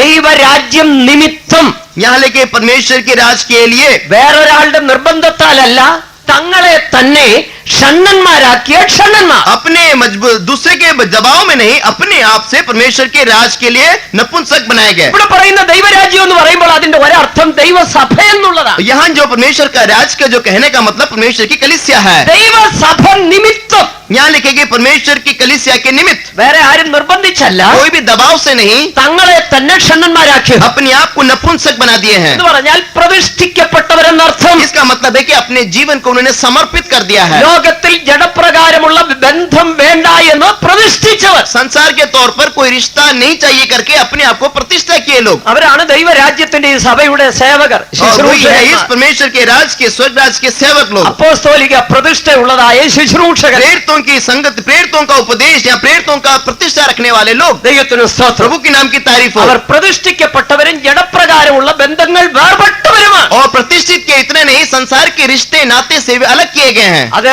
ആത്മീക ഗോളത്തിൽ ഒരു ഉന്നതമായ ജീവിതമാണ്. और आत्मिक तरीके से एक श्रेष्ठ जीवन है। അത് 1 കൊരിന്ത്യർ 7 പഠിക്കുമ്പോൾ അതിന്റെ വ്യത്യാസം पहला മനസ്സിലാക്കും. कुरिन्थी जब 7वां अध्याय पढ़ेंगे उसमें सब फर्क पता चलेगा। വിവാഹം കൂടാതെ ജീവിക്കുന്ന ജീവിതത്തിന്റെ ശ്രേഷ്ഠത. वहाँ बिना विवाह के जीवन बिताने वाले जीवन की खासियत क्या है? വിവാഹം കഴിച്ചവളോ, और വിവാഹം കഴിച്ച ഒരു സ്ത്രീയോ, और विवाह हुई एक स्त्री ഭർത്താവിനെ എങ്ങനെ പ്രസാദിപ്പിക്കണമെന്ന് വിചാരിച്ച ലോകത്തിനുള്ളത് ചിന്തിക്കുന്നു. हम देखते हैं कि कैसे अपने पति को प्रसन्न करना करके वो संसार में उसके बारे में सोचती रहती है। വിവാഹം കഴിയാത്തവളോ, और लेकिन जिसका विवाह नहीं हुआ है, ആത്മാവിലും ശരീരത്തിലും വിശുദ്ധയാകേണ്ടതിന് കർത്താവിനെ എങ്ങനെ പ്രസാദിപ്പിക്കാമെന്ന് വിചാരിച്ച് കർത്താവിനുള്ളത് ചിന്തിക്കുന്നു. और लेकिन आत्मा में और शरीर में कैसे पवित्रताई हो करके प्रभु के लिए सोचती है। ക്രിസ്തീയ ഗോളത്തിൽ അങ്ങനെ ഒരു ജീവിതമുണ്ട് പ്രിയമുള്ളവരെ. मसीह जगत में भी ऐसा जीवन है प्रिय लोगों। ദൈവരാജ്യ നിമിത്തം തങ്ങളെ തന്നെ ഷണ്ണന്മാരായി പ്രതിഷ്ഠിച്ച ജീവിതം. परमेश्वर के राज के लिए अपने लिए नपुंसक होकर प्रतिष्ठित करके जीवन बिताने वाले लोग। എന്തിനാണ് അങ്ങനെ ഒരു ജീവിതം? ऐसा जीवन क्यों चाहिए? ദൈവത്തിന്റെ സഭയെ പൂർണ്ണതയിലേക്ക് നടത്തേണ്ടതിന്. परमेश्वर की कलीसिया को सिद्धता की ओर ले जाने के लिए ദൈവസന്നിധിയിൽ നിന്നുകൊണ്ട് ഞങ്ങൾക്ക് പറയാൻ കഴിയും, हम परमेश्वर के सन्मुख में होकर कह सकते हैं, ഞങ്ങൾ അപ്രകാരം ഞങ്ങളെ തന്നെ പ്രതിഷ്ഠിച്ചവരാണ്. ऐसा ही हम अपने आप को प्रतिष्ठित यानी समर्पित किए हैं। ദൈവരാജ്യ നിമിത്തം ഞങ്ങളെ തന്നെ ഷണ്ണന്മാരായി പ്രതിഷ്ഠിച്ചവർ. परमेश्वर के राज के खातिर हम अपने आप को नपुंसक बनाए हैं। മറ്റാരും നിർബന്ധിച്ചല്ല, कोई बोल के या दबाव से नहीं है, വിവാഹം കഴിക്കുന്നതിൽ നിന്ന് വിലക്കിയതല്ല. और विवाह से हमें कोई मनाही किया, ऐसा नहीं है। 19 വയസ്സിൽ സുവിശേഷ വേലയ്ക്ക് ഇറങ്ങിയതാണ്. 19 साल में मैं प्रभु की सेवकाई में आया है। എന്നെ ആരും വിലക്കിയില്ല വിവാഹം കഴിക്കുന്നതിൽ कोई നിന്ന്. भी मुझे शादी करने से मनाही नहीं किया। ഞാൻ സുവിശേഷ വേലയ്ക്ക് വേണ്ടി വന്നപ്പോൾ എന്നോട് ചോദിച്ചു, നിനക്ക് വേണമെങ്കിൽ വിവാഹം കഴിക്കാം. जब सुसमाचार सेवा के लिए जब आया तो लोग ने पूछा कि ऐसा है तो कर सकता है। പക്ഷേ ഞാൻ ദൈവരാജ്യം നിമിത്തം എന്നെ തന്നെ പ്രതിഷ്ഠിച്ച ഒരു ഷണ്ണനായി और परमेश्वर के राज के खातिर मैं अपने आप को प्रतिष्ठित करके एक नपुंसक बनना चाहा। കഴിഞ്ഞ 24 വർഷമായി ഞാൻ അങ്ങനെ ജീവിക്കുന്നു. पिछले 24 साल से मैं ऐसा जीवन बिता रहा हूँ। ഞാൻ മാത്രമല്ല, ഈ സുവിശേഷ പ്രവർത്തകരെല്ലാം അങ്ങനെ और ജീവിക്കുക. मैं ही नहीं, यहाँ बैठे हुए सेवक लोग भी ऐसी जीवन बिताते हैं। എന്തിനങ്ങനെ ജീവിക്കണം? ऐसा क्यों जीवन बिताना है? ദൈവസഭ നിമിത്തമായി परमेश्वर के कलीसिया के निमित्त। ഇപ്രകാരം പ്രതിഷ്ഠിക്കപ്പെട്ട ജീവിതം കൊണ്ട് എന്താണ് വിശേഷത? ऐसे प्रतिष्ठित जीवन से क्या फायदा है? ലോകത്തിൽ ഞങ്ങൾക്ക് ജഡപ്രകാരം ഒരു ബന്ധങ്ങളുമില്ല. संसार के तौर पर शरीर से हमें कोई रिश्ता नहीं है। അപ്പനുമില്ല, അമ്മയുമില്ല, ഭാര്യയുമില്ല, മക്കളുമില്ല, സഹോദരങ്ങളുമില്ല, എല്ലാവരെയും വിട്ടു. और न बाप है, न बाप माँ है, न कोई रिश्ता है, न पति पत्नी, न बच्चे हैं। അതുകൊണ്ട് എന്താ പ്രത്യേകത? उससे क्या फायदा, क्या खासियत है? ഞങ്ങളുടെ മുഴുവൻ സ്നേഹവും ഈ ജനത്തിന് സഭയ്ക്ക് കൊടുക്കാൻ കഴിയുന്നു. क्योंकि इसलिए हम अपना पूरा प्रेम अपनी कलीसिया अपने लोगों को दे पाते हैं। എനിക്കൊരു കുടുംബം ഉണ്ടെങ്കിൽ ഞാൻ എങ്ങനെ ജീവിക്കും? मैं एक परिवार है तो कैसा जीवन बिता सकता हूँ? 50% സ്നേഹം ഭാര്യയ്ക്ക്, और 50% तो पत्नी के लिए, രണ്ട് പിള്ളേരുണ്ടെങ്കിൽ 20%, 40% രണ്ട് പിള്ളേർ. और 20% करके यदि 2 बच्चे हैं तो उनके लिए है। ബാക്കി പിന്നെ അപ്പനും അമ്മയ്ക്കും 2.5%, और अपने 5%. उनके यदि माँ बाप 95 പോയി, പിന്നെ 5 ഉള്ളൂ. और यदि माँ बाप है तो 5% उनको, तो बचा 5% है 100 में, ബാക്കി 5% സഭയ്ക്ക്. और 5% जो है कलीसिया के लिए है। ഇപ്പൊ അങ്ങനെ ഞങ്ങളുടെ സ്നേഹം പല കൈവഴി പോകത്തില്ല, മുഴുവനും സഭയ്ക്ക് കൊടുക്കും. और इसलिए हमारा जो प्रेम और कहीं नहीं बटता नहीं है, पूरा पूरा कलीसिया में जाता है। അതാണ് ഈ കൂട്ടായ്മയുടെ ശ്രേഷ്ഠത. इसलिए ये संगति की खासियत है। സ്നേഹം മാത്രമല്ല, ഞങ്ങളുടെ ആയുസ്സും ആരോഗ്യവും മുഴുവൻ ഈ സഭയ്ക്ക് വേണ്ടി. सिर्फ प्रेम ही नहीं, हमारा जीवन, हमारा स्वास्थ्य, हमारा सब कुछ इसी में हम दे देते हैं। 24 മണിക്കൂറും ഈ സഭയിൽ തന്നെ, ये 24 घंटा इस कलीसिया के अंदर ही है। ഇതേ ഒരു വേലയിൽ തന്നെ, यही सेवा में ही रहते हैं। എപ്പോഴും യേശുവിനോട് കൂടെ തന്നെ. हर समय यीशु मसीह के साथ रहना। ഞങ്ങളുടെ കൈവശം ലഭിക്കുന്ന പണം മുഴുവൻ ഈ സഭയ്ക്കുള്ളതാണ്. और हमारे हाथ में जितना पैसा मिलता है वो सब कलीसिया के लिए है। ഞങ്ങളുടെ ആരോഗ്യം മുഴുവൻ സഭയ്ക്കുള്ളതാണ്. हमारे जितने भी स्वास्थ्य है, ताकत है, सब कलीसिया के लिए എന്റെ है। തീരുമാനവും പ്രതിഷ്ഠയും ഇങ്ങനെയാണ്. मेरे प्रतिष्ठा और मेरा फैसला ऐसा ही है। എന്റെ ശരീരത്തിൽ ഒരു തുള്ളി രക്തം ശേഷിക്കുന്നെങ്കിൽ അത് യേശുവിന് വേണ്ടിയും യേശുവിന്റെ സഭയ്ക്ക് വേണ്ടിയുമായിരിക്കും. यदि मेरे जीवन में एक बूंद भी खून बसता है तो वो यीशु मसीह के लिए और उसकी कलीसिया के लिए है। 24 വർഷമായി എന്റെ ഓരോ തുള്ളി രക്തവും ദൈവസഭയ്ക്ക് വേണ്ടി ഊറ്റുന്നു. और 24 साल से एक एक बूंद खून परमेश्वर की कलीसिया के लिए बहाता हूँ। എന്റെ അധ്വാനത്തിന്റെ ലക്ഷ്യം എന്താണെന്നറിയാം? और मेरी मेहनत का लक्षण क्या है? എന്നെ ഏൽപ്പിച്ചിരിക്കുന്ന ആത്മാക്കളെ വിശുദ്ധിയിൽ പൂർണ്ണരാക്കി യേശുവിന്റെ മുൻപാകെ കൊണ്ടുപോയി मेरे നിർത്തണം. हाथों में जितने आत्माएं सौंपे गए हैं उनको पूर्ण और सिद्ध करके प्रभु हाथ में देना है। പ്രിയമുള്ളവരെ, നിങ്ങൾക്ക് ഒരു കൂട്ടായ്മ ആവശ്യമാണ്. प्रिय लोगों, आपके लिए एक संगति आवश्यक है। അപ്പോസ്തോലികമായ കൂട്ടായ്മ. प्रेरितों की संगति आवश्यक നിങ്ങൾ है। യഥാർത്ഥമായി ദൈവസഭയ്ക്കുള്ളിൽ വരണം. यथार्थ तरीके परमेश्वर के राज्य में आना है। നിങ്ങൾ പൂർണ്ണപ്പെടാൻ आप ആഗ്രഹിക്കുന്നെങ്കിൽ, पूर्ण और सिद्ध होना चाहते हैं യേശുവിന്റെ तो, വരവിൽ എടുത്തുകൊള്ളപ്പെടാൻ ആഗ്രഹിക്കുന്നെങ്കിൽ, यीशु की आगमन में उठा लिया जाना चाहते हैं तो, അപ്പോസ്തലനായ പൗലോസ് കൊലോസ്യർക്ക് ലേഖനം എഴുതുമ്പോൾ ഇങ്ങനെ പറയുന്നു: प्रेरित पौलुस कुलिसियों को पत्र लिखते समय यूं कहा, അവനെ ഞങ്ങൾ അറിയിക്കുന്നതിൽ उसको हम सिखाने के लिए ഏത് മനുഷ്യനെയും ക്രിസ്തുവിൽ തികഞ്ഞവനായി നിർത്തേണ്ടതിന് हर एक व्यक्ति को मसीह में पूर्ण और सिद्ध बनाने के लिए അതിനായി ഞങ്ങൾ പ്രസംഗിക്കുന്നു,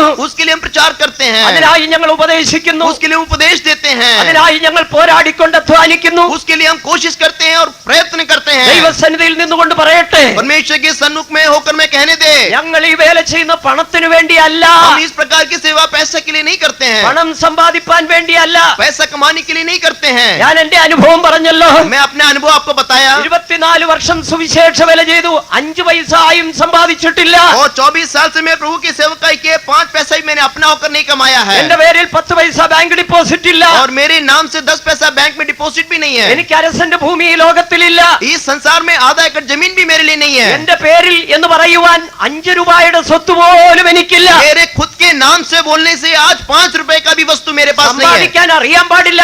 कमाने के लिए नहीं मालूम, ऐसा नहीं है। പണം എന്റെ കയ്യിൽ കിട്ടാഞ്ഞിട്ടുമല്ല. ऐसा मेरे हाथ में नहीं मिलता, ऐसा भी नहीं है। ഒരു വെളിപ്പാട് ഞങ്ങൾക്കുണ്ട്.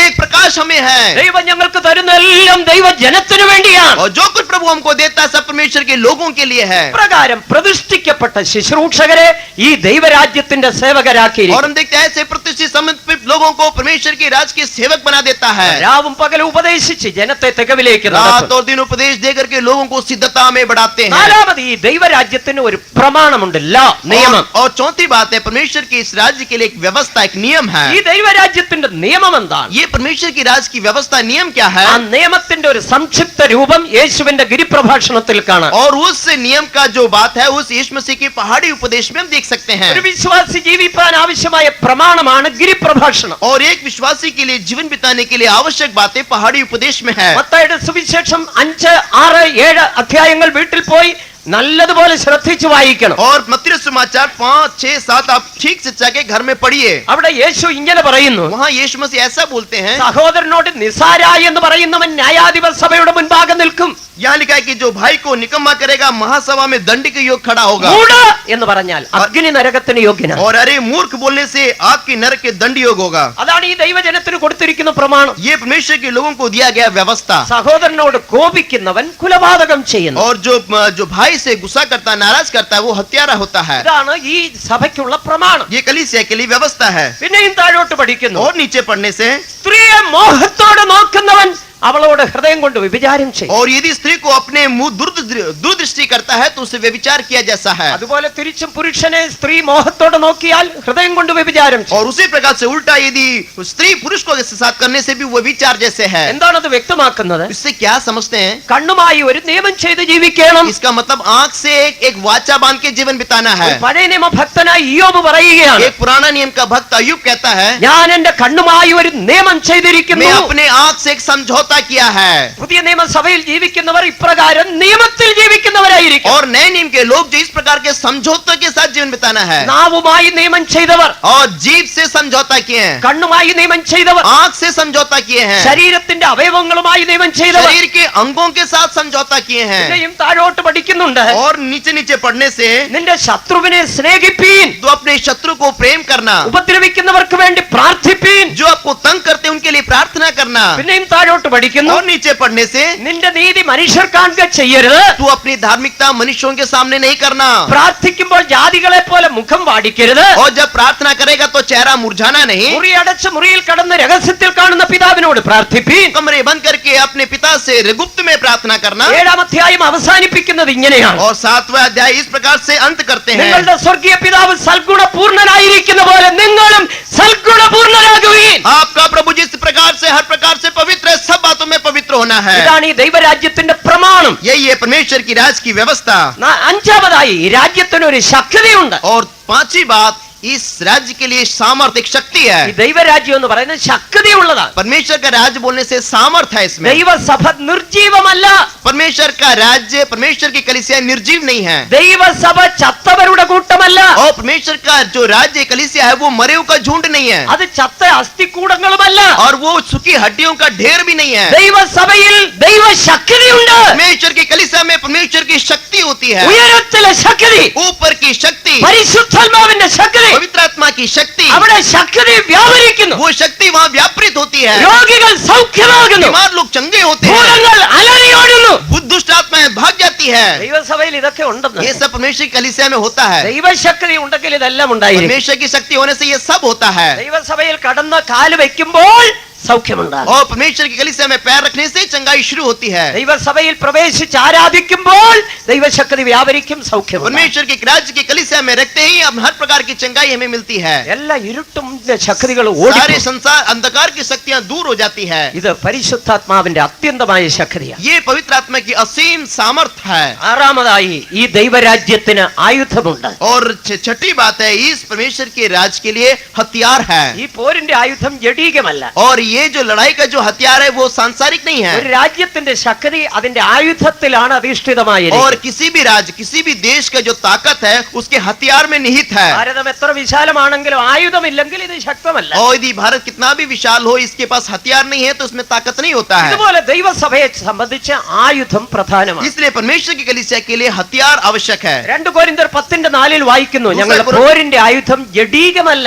और दूसरा कुरिन्थी 10:9 में पढ़ते हैं, हमारे हथियार जो है शारीरिक नहीं है. ആയുധമുണ്ട്, പക്ഷെ ജഡീകമല്ല. हाँ, हमारे पास हथियार है लेकिन शारीरिक नहीं है. പകരത്തിന് പകരം ചെയ്യുന്ന പോരിന്റെ ആയുധമല്ല. विरोध के विरोध, बदले के बदले करने वाला हथियार नहीं है. ഇങ്ങോട്ട് മുഷ്ടി ഉരുട്ടിയാൽ അങ്ങോട്ട് മുഷ്ടി और ഉരുട്ടും. यहाँ मुट्ठी दिखाने से वहां से भी मुट्ठी दिखाएंगे. പല്ലും നഖവും ഇങ്ങോട്ട് കാണിച്ചാൽ അങ്ങോട്ടും കാണിക്കും. ഓ, അതല്ല ഇവിടുത്തെ ആയുധം. और दांत और नखून दिखाने से वहां भी दिखाएंगे. वो यहाँ का हथियार नहीं है. ദൈവസഭയിലെ ഏറ്റവും പ്രധാനപ്പെട്ട ആയുധം സ്നേഹം. परमेश्वर की कलीसिया का पहला हथियार है प्रेम. നമ്മുടെ കയ്യിലുള്ള ആയുധം സ്നേഹം. हमारे हथियार है वो प्रेम है. ആ ആയുധം കയ്യിലുള്ളവർ കരങ്ങളെ ഉയർത്തി ഒരു ഹല്ലേലൂയ പറഞ്ഞിട്ട് इसके पास ये हथियार अपने हाथों को लगा हालेलुया पुकारे. ഹല്ലേലൂയ.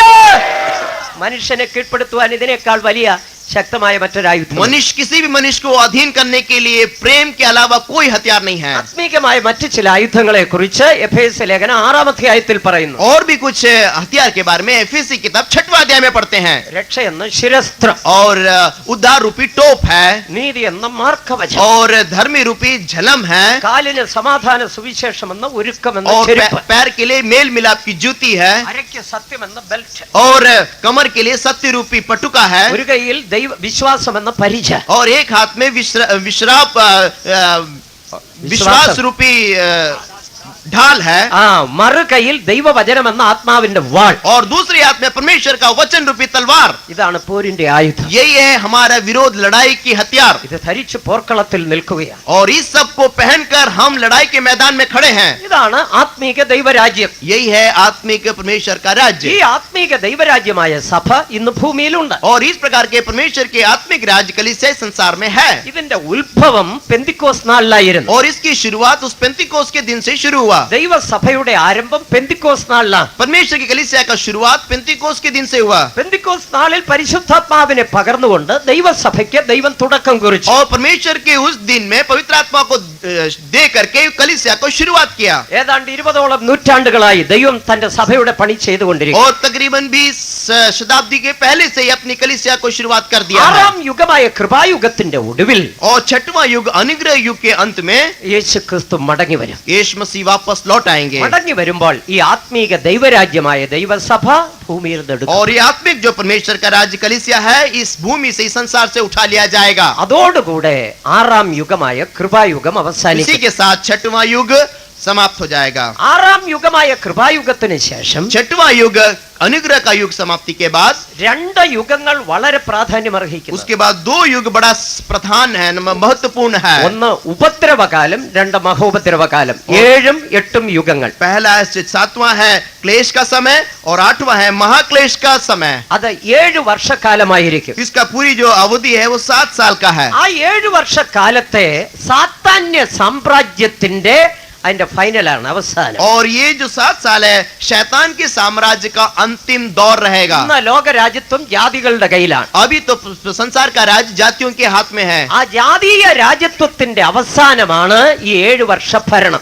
और उस जातीय जो युग का यानी अधिकार का समापन है जो शैतान का राज का शुरुआत. ഈ 7 വർഷത്തെ ഭരണത്തെ, ആ രാജ്യത്തെ അന്തിക്രിസ്തുവിന്റെ സാമ്രാജ്യം എന്ന് വിളിക്കുന്നു. ये 7 साल के राज्य को ख्रिस्त विरोधी का राज्य होकर कह सकते हैं. ഈ അന്തിക്രിസ്തുവിന്റെ 7 വർഷത്തെ ഭരണം കഴിഞ്ഞ ശേഷം 7 साल का ख्रिस्त विरोधी का राज्य के बाद ഈ ലോകത്തിൽ ഒരു ഭയാനക യുദ്ധമുണ്ടാകും. അതിനെ ഹർമഗദോൻ യുദ്ധം എന്ന് വിളിക്കും. इसके बाद एक भयानक युद्ध होगा, उसे हर्मगदोन का युद्ध होकर ആ कहते हैं. ഹർമഗദോൻ യുദ്ധത്തോടു കൂടെ उस हर्मगदोन युद्ध के द्वारा യേശു ക്രിസ്തു ഈ ഭൂമിയുടെ രാജ്യത്വം यीशु ഏറ്റെടുക്കുകയാണ്. मसीह इस संसार का राज्यत्व यानी हकीमता यानी राज ले लेगा. യേശു ക്രിസ്തു ഈ ഭൂമിയുടെ ഭരണം ഏറ്റെടുത്തു यीशु കഴിഞ്ഞാൽ मसीह इस संसार का शासन लेने के बाद 1000 വർഷം ഈ ഭൂമി യേശുവിന്റെ ഭരണത്തിന് കീഴിലായിരിക്കും. 1000 साल यीशु मसीह के अधीन में ये राज्य रहेगा. അന്ന് യേശു ക്രിസ്തു ഭൂമിക്ക് രാജാവായിരിക്കും. उस समय यीशु मसीह इस पृथ्वी का राजा होकर रहेगा. സർവ്വ ഭൂമിക്കും രാജാവായിരിക്കും. सर्व भूमि सर्व देश का राजा रहेगा. തന്റെ വിശുദ്ധന്മാർ ക്രിസ്തുവിനോടുകൂടെ ഭരണകർത്താക്കളായിരിക്കും. और उसके पवित्र लोग उसके साथ शासन करेंगे.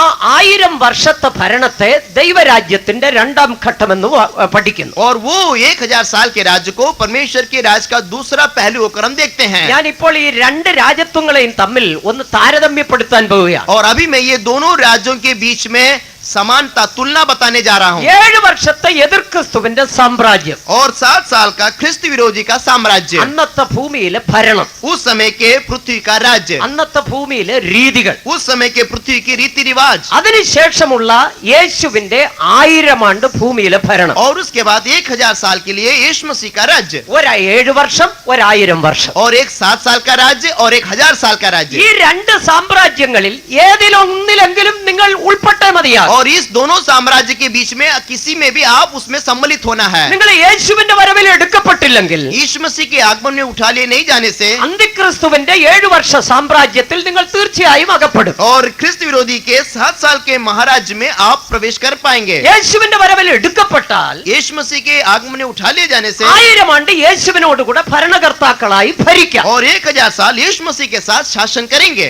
ഒന്നുകിൽ അന്തിക്രിസ്തുവിന്റെ 7 വർഷത്തെ ഭരണം, नहीं तो एक में 7 साल के लिए ख्रिस्त विरोधी का राज्य में, ഇല്ലെങ്കിൽ യേശുവിനോടുകൂടെ 1000 ആണ്ട് नहीं ഭരണകർത്താക്കൾ. तो यीशु मसीह के साथ 1000 साल के राज्य में रहना. 2 സാമ്രാജ്യങ്ങളെ നിങ്ങളുടെ മുൻപിൽ വെക്കുകയാണ്, ഇഷ്ടമുള്ളത് തിരഞ്ഞെടുക്കാം. 2 साम्राज्य हम आपके सामने में रखते हैं, आपको जो पसंद है ले सकते हैं. ഒന്നുകിൽ അന്തിക്രിസ്തുവിന്റെ 7 വർഷത്തെ ഭരണത്തിൽ, नहीं तो एक समय ख्रिस्त विरोधी का 7 साल का साम्राज्य, ഇല്ലെങ്കിൽ 1000 ആണ്ട് യേശുവിനോടുകൂടെ 1000 ആണ്ട് नहीं വാഴ്ച. तो 1000 साल का यीशु मसीह के साथ राज्य. ഈ 7 വർഷത്തെയും 1000 വർഷത്തെയും ഭരണത്തിന്റെ വ്യത്യാസം और ये 7 साल का और 1000 साल के राज्य में फर्क, വ്യത്യാസം നന്നായി മനസ്സിലാക്കിയിട്ട് ഇഷ്ടമുള്ളത് തിരഞ്ഞെടുക്കാനുള്ള സ്വാതന്ത്ര്യം നിങ്ങൾക്ക്. और इसकी आपस में तुलना करके जो पसंद है आप उसको स्वीकार कर सकते हैं. ഏറ്റവും ഒടുവിൽ നിങ്ങൾ പറഞ്ഞാൽ മതി ഏത് വേണമെന്ന്. और आप में अंत में बोलने से काफी है कि कौन सा चाहिए, അന്തിക്രിസ്തുവിന്റെ സാമ്രാജ്യം വേണമോ യേശുവിന്റെ ഭരണം വേണമോ ആ സാമ്രാജ്യം വേണോ, ഏത് നിങ്ങൾക്ക് തിരഞ്ഞെടുക്കാം. और ख्रिस्त विरोधी का राज्य चाहिए या यीशु मसीह का राज्य करिए, आप स्वयं कह सकते हैं. യേശുവിന്റെ വരവിന് ശേഷം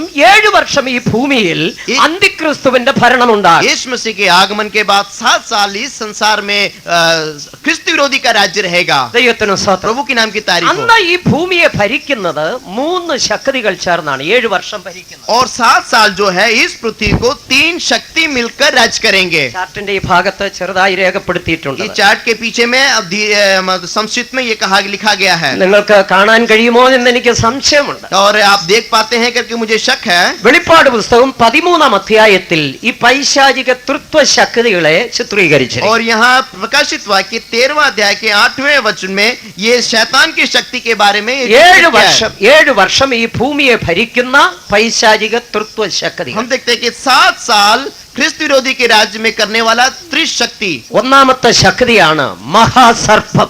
पहला शक्ति है महा अजगर. അതിന് 7 തലയുണ്ട്, उसको 7 सिर है അതിന് തീ നിറമുണ്ട്.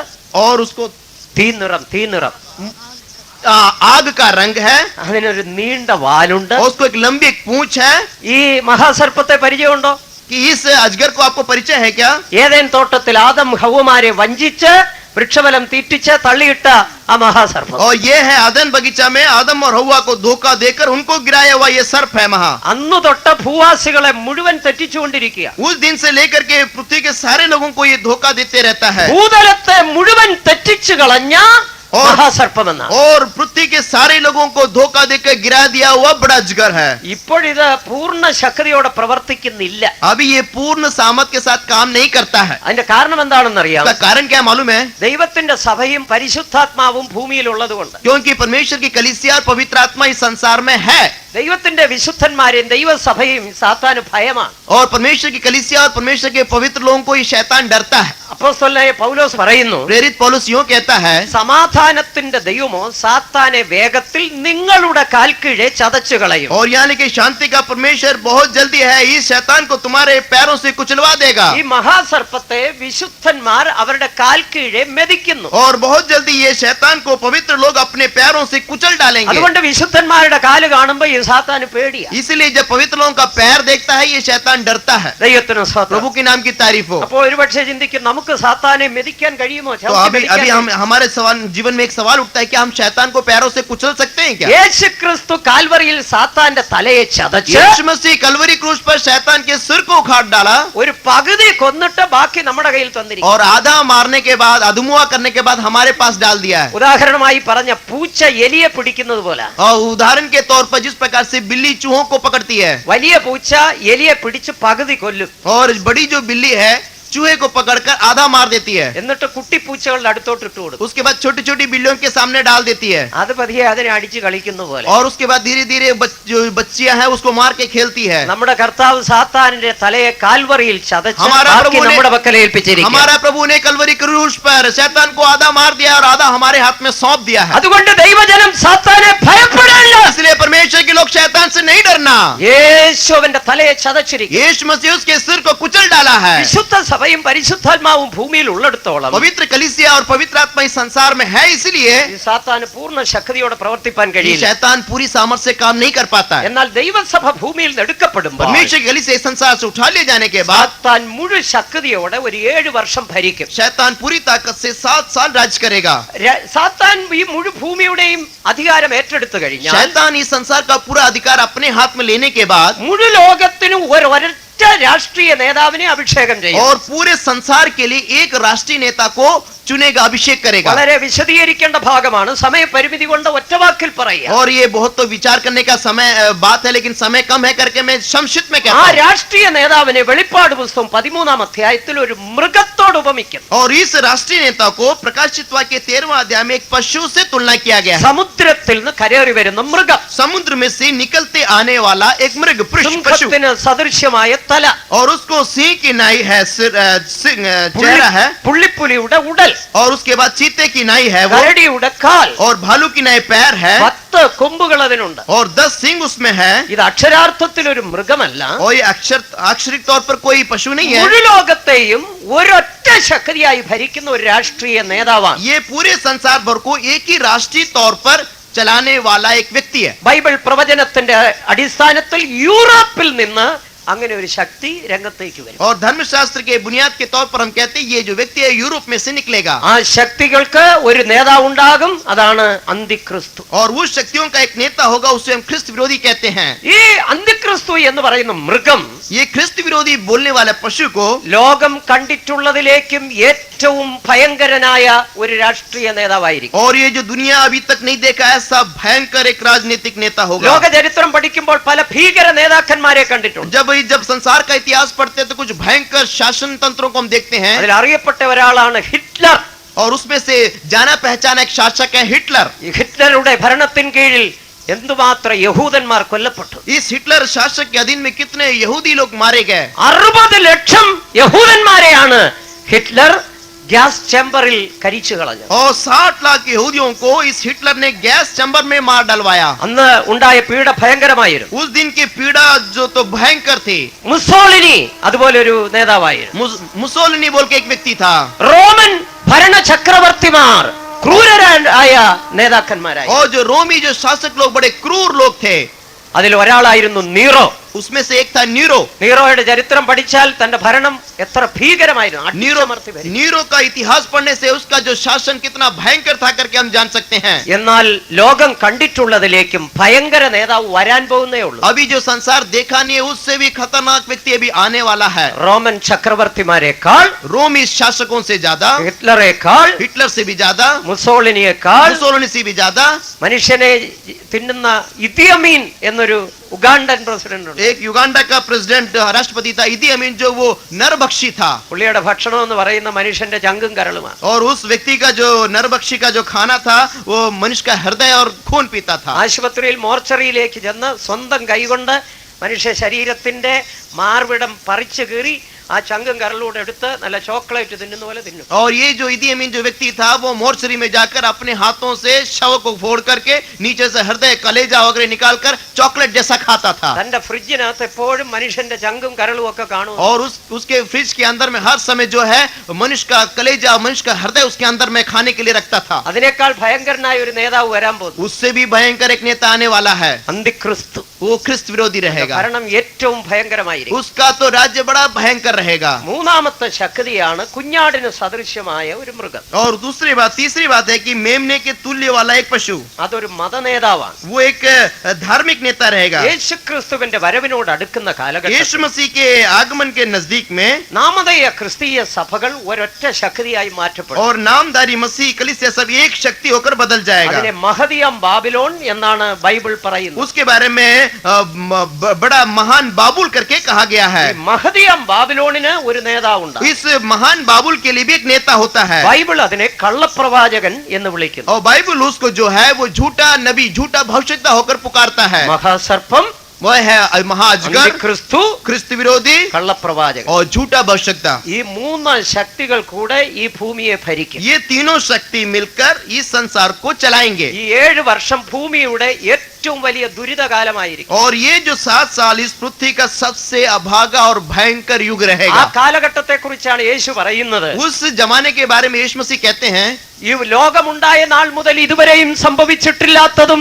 ഇനിമേലാൽ സംഭവിക്കാത്തതുമായ മഹാകഷ്ടം അന്നുണ്ടാകും. यहाँ लिखा है कि जो इस संसार में अभी तक हुआ नहीं है ना होने वाला ऐसा महाक्लेश महाकष्ट उन दिनों में होगा. ഈ നേതാക്കൾ ഈ ലോകത്തിന്റെ ഭരണം ഏറ്റെടുക്കാൻ വരാൻ പോവുകയാണ്. और ये नेता लोग जो है इस संसार का अधिकार करने के लिए आते हैं. എന്നാൽ 1000 ആണ്ട് ഈ ഭൂമിയെ ഭരിക്കുന്നത് लेकिन 1000 साल जो राज करेंगे, 7 വർഷത്തെ ഉപദ്രവ കാലം കഴിഞ്ഞതിന് ശേഷം 7 साल का महाक्लेश के बाद, ഈ 1000 ആണ്ട് ഈ ഭൂമിയെ ഭരിക്കുമ്പോൾ അവിടുത്തെ രാജാവ് യേശു ആയിരിക്കും. और उस समय 1000 साल के लिए जो राजा रहेगा वो यीशु मसीह रहेगा. യേശുവും തന്റെ വിശുദ്ധന്മാരും കൂടെ ഒലിവുമലയിലേക്ക് ഇറങ്ങി വരുന്നു. और यीशु मसीह और उसके पवित्र संत लोग जलपाई के पहाड़ पर आएंगे. 7 വർഷത്തെ പീഡാകാലത്തിന്റെ ഒടുവിൽ और इस 7 साल के पीड़ा काल यानी क्लेश के समय के अंत में യേശുവും വിശുദ്ധന്മാരും ഒരു ഭാഗത്ത്, यीशु मसीह और पवित्र लोग एक तरफ, മറുഭാഗത്ത് പൈശാചിക തൃത്വ ശക്തികളും അവന്റെ സൈന്യവും. और दूसरी तरफ है ये शैतान और उसकी त्रिएक शैतानिक शक्ति. ഒരു മഹായുദ്ധം നടക്കുന്നു. एक महायुद्ध इनके बीच ആ में होता है. യുദ്ധത്തിന്റെ പേരാണ് ഹർമഗദോൻ യുദ്ധം. उस युद्ध का नाम है हर्मगदोन युद्ध. ആ യുദ്ധത്തിൽ എന്ത് സംഭവിക്കുന്നു? उस युद्ध में क्या होगा? വെളിപ്പാട് 20ന്റെ 1-2 വാക്യങ്ങൾ. और प्रकाशित वाक्य 20 का 1-2 पद में ഒരു ദൂതൻ ഇറങ്ങി വരുന്നു. एक स्वर्गदूत उतर आएगा. അവന്റെ കയ്യിൽ ഒരു വലിയ ചങ്ങലയുണ്ട്. उसके हाथ में बहुत बड़ा एक जंजीर है. മഹാസർപ്പം എന്ന പിശാചിനെ ബന്ധിക്കുന്നു. और महासर्प पुराने सांप को वो बांध देगा. മൃഗത്തെയും കള്ളപ്രവാചകനെയും ബന്ധിക്കുന്നു. और उसके बाद उस पशु और उस झूठे भविष्यता को भी बांध देगा. മഹാസർപ്പത്തെ 1000 ആണ്ടേക്ക് ചങ്ങലയിട്ട് പൂട്ടി അഗാധ കൂപത്തിൽ തള്ളിയിടും. और उस अजगर को बांध करके 1000 साल के लिए अथाह कुंड में डाल देगा. മൃഗത്തെയും കള്ളപ്രവാചകനെ നിത്യ തീപ്പൊയ്കയിലേക്ക് और തള്ളിക്കളയും. उस पशु और झूठे भविष्यता को आग की झील में डाल देगा. നമ്മുടെ രാജാവായ യേശു വരുമ്പോൾ हमारा राजा जब यीशु आएगा ഈ മഹാസർപ്പത്തെ ചങ്ങല കൊണ്ട് ബന്ധിക്കും. और इस महासर्प को जंजीर से बांध देगा. ഈ മഹാസർപ്പത്തെ ബന്ധിക്കുവാൻ അധികാരമുള്ള ഒരേ ഒരു വ്യക്തി യേശു മാത്രം. और इस सबसे बड़े सांप को जंजीर से बांधने वाला, इतने सामर्थ्य वाला शक्ति सिर्फ यीशु मसीह है. അതിന് ശക്തിയുള്ള ഒരൊറ്റ നേതാവ് ഈ ലോകത്തിൽ. और उसके इतना ताकत देने वाला और कोई नेता इस संसार में नहीं है. ഇന്ത്യൻ പ്രസിഡന്റ് അബ്ദുൽ കലാം ശ്രേഷ്ഠനും മാന്യനുമായ മനുഷ്യൻ. और जो भारत का राष्ट्रपति जो है अब्दुल कलाम जो है वो माननीय व्यक्ति हैं. ബഹുമാനപ്പെട്ട പ്രധാനമന്ത്രി വാജ്പേയി നല്ല മനുഷ്യനാണ്. और माननीय प्रधानमंत्री अटल बिहारी इज्जतदार व्यक्ति हैं. പക്ഷെ ഈ പുള്ളിയോട് അടുക്കുമ്പോൾ അല്പം വിറയ്ക്കും. लेकिन इस व्यक्ति से भी आने से भी कांपेंगे. അമേരിക്കൻ പ്രസിഡന്റ് ജോർജ് ബുഷ് നല്ല ആളാണ്. और अमेरिकन प्रेसिडेंट जॉर्ज बुश भी अच्छे व्यक्ति है. പക്ഷെ ഈ മഹാർപ്പത്തെ ബന്ധിക്കാനുള്ള ശക്തി, लेकिन इस महासर्प को बंधन में लाने का शक्ति नहीं है. അതിനുള്ള ശക്തി നമ്മുടെ യേശുവിനാണ്. वो उसके लिए जो शक्ति वो यीशु मसीह को है. ദൈവത്തിന് प्रभु സ്തോത്രം. के नाम की तारीफ हो. 2 രാജാക്കന്മാർ. 2 राजा लोग, ഒന്ന് മൃഗം എന്ന് പറയുന്ന അന്തിക്രിസ്തു, एक जो पशु बोलकर जो ख्रिस्त विरोधी, മറ്റൊന്ന് സർവ്വഭൂമിയെയും ഭരിക്കുന്ന യേശു എന്ന രാജാവ്. और കാതോലിക മുഴുലോകത്തിലും വ്യാപിച്ചു കിടക്കുന്നു. और तीसरा वो सर्वव्यापी है. 4 ശ്ലൈംഗികം അപ്പോസ്തോലിക അടിസ്ഥാനമുള്ള. और चौथा है वो प्रेरितों की संगति है. ഈ ശരീരമാണ് സഭയ്ക്ക് ക്രിസ്തു തലയായിരിക്കും. और ये मसीह रूपी शरीर के लिए यीशु मसीह सिर है. സഭയെ ഒരു കെട്ടിടമായി ഉപമിക്കുമ്പോൾ, और यदि मसीह को സഭയെ കെട്ടിടമായി कलीसिया को एक भवन के तौर पर तुलना करने से, ക്രിസ്തു അതിന്റെ മൂലക്കല്ലായിരിക്കും. मसीह उसका कोने का पत्थर है. ഒരു കെട്ടിടത്തിന് ഒരു മൂലക്കല്ല. वो एक बिल्डिंग यानी एक मकान के एक कोने का पत्थर होता है. എഫേസ്യർ 2:20 വായിക്കുന്നു, एफएसी 2:20 में पढ़ते हैं, ക്രിസ്തുയേശു തന്നെ മൂലക്കല്ലായിരിക്കും. यीशु मसीह स्वयं नेव का कोने का पत्थर है. സഭയെ ഒരു ഭാര്യയോട് ഉപമിക്കുമ്പോൾ, मान लीजिए कलीसिया को एक पत्नी से तुलना करने से, ക്രിസ്തുവിനെ ഒരു ഭർത്താവിനോട് ഉപമിക്കുന്നതായി और കാണും. मसीह को एक पति के तौर में तुलना करते हैं. ഇങ്ങനെ ക്രിസ്തുവിനെയും സഭയെയും ബൈബിളിൽ പലതിനോട് ഉപമിച്ചിരിക്കുന്നതായി കാണാം. हम देखते हैं कि मसीह को और कलीसिया को अलग अलग तुलना किया गया है. ദൈവസഭയ്ക്ക് ക്രിസ്തു രാജാവായിരിക്കും. परमेश्वर कलीसिया के लिए यीशु मसीह राजा है. എഫേസ്യർ 1:22-23 വാക്യങ്ങൾ പഠിക്കുമ്പോൾ, एफएसी 1:22 और 23 में पढ़ने से അവിടെ വായിക്കുന്നു, പിതാവായ ദൈവം അവനെ മരിച്ചവരുടെ ഇടയിൽ നിന്ന് ഉയർത്തെഴുന്നേൽപ്പിച്ച് यहाँ क्या कि पिता परमेश्वर मरे हुए में से जिलाकर സകലവും അവന്റെ കാൽ കീഴാക്കി सारे बातों को उसके पैरों तले लाकर അവനെ സകലത്തിനും തലയാക്കി सारे बातों को अधिकार देकर സകലത്തെയും നിറയ്ക്കുന്ന സഭയ്ക്ക് നൽകിയിരിക്കുന്നു എന്ന്. और सब कुछ देने वाले शिरोमणि ठहराकर कलीसिया को दे दिया. സകലത്തെയും കാൽ കീഴാക്കി എന്ന് പറയുമ്പോൾ അവനെ രാജാവാക്കി. सब कुछ पांव तले कर दिया, इसका मतलब सबसे राजा बना दिया है. ദൈവത്തിന് സ്തോത്രം. प्रभु के नाम की तारीफ हो. ദൈവസഭയെ രാജ്യം എന്ന് പറയുമ്പോൾ परमेश्वर कलीसिया को राज्य बोलने से അതിന്റെ രണ്ടാമത്തെ ഘടകമാണ് പ്രജകൾ. उसके दूसरा पहलू है उसके प्रजा लोग. ഒരു രാജ്യത്തെ രാജ്യത്തിന്റെ രണ്ടാമത്തെ പ്രധാന ഘടകമാണ് പ്രജകൾ.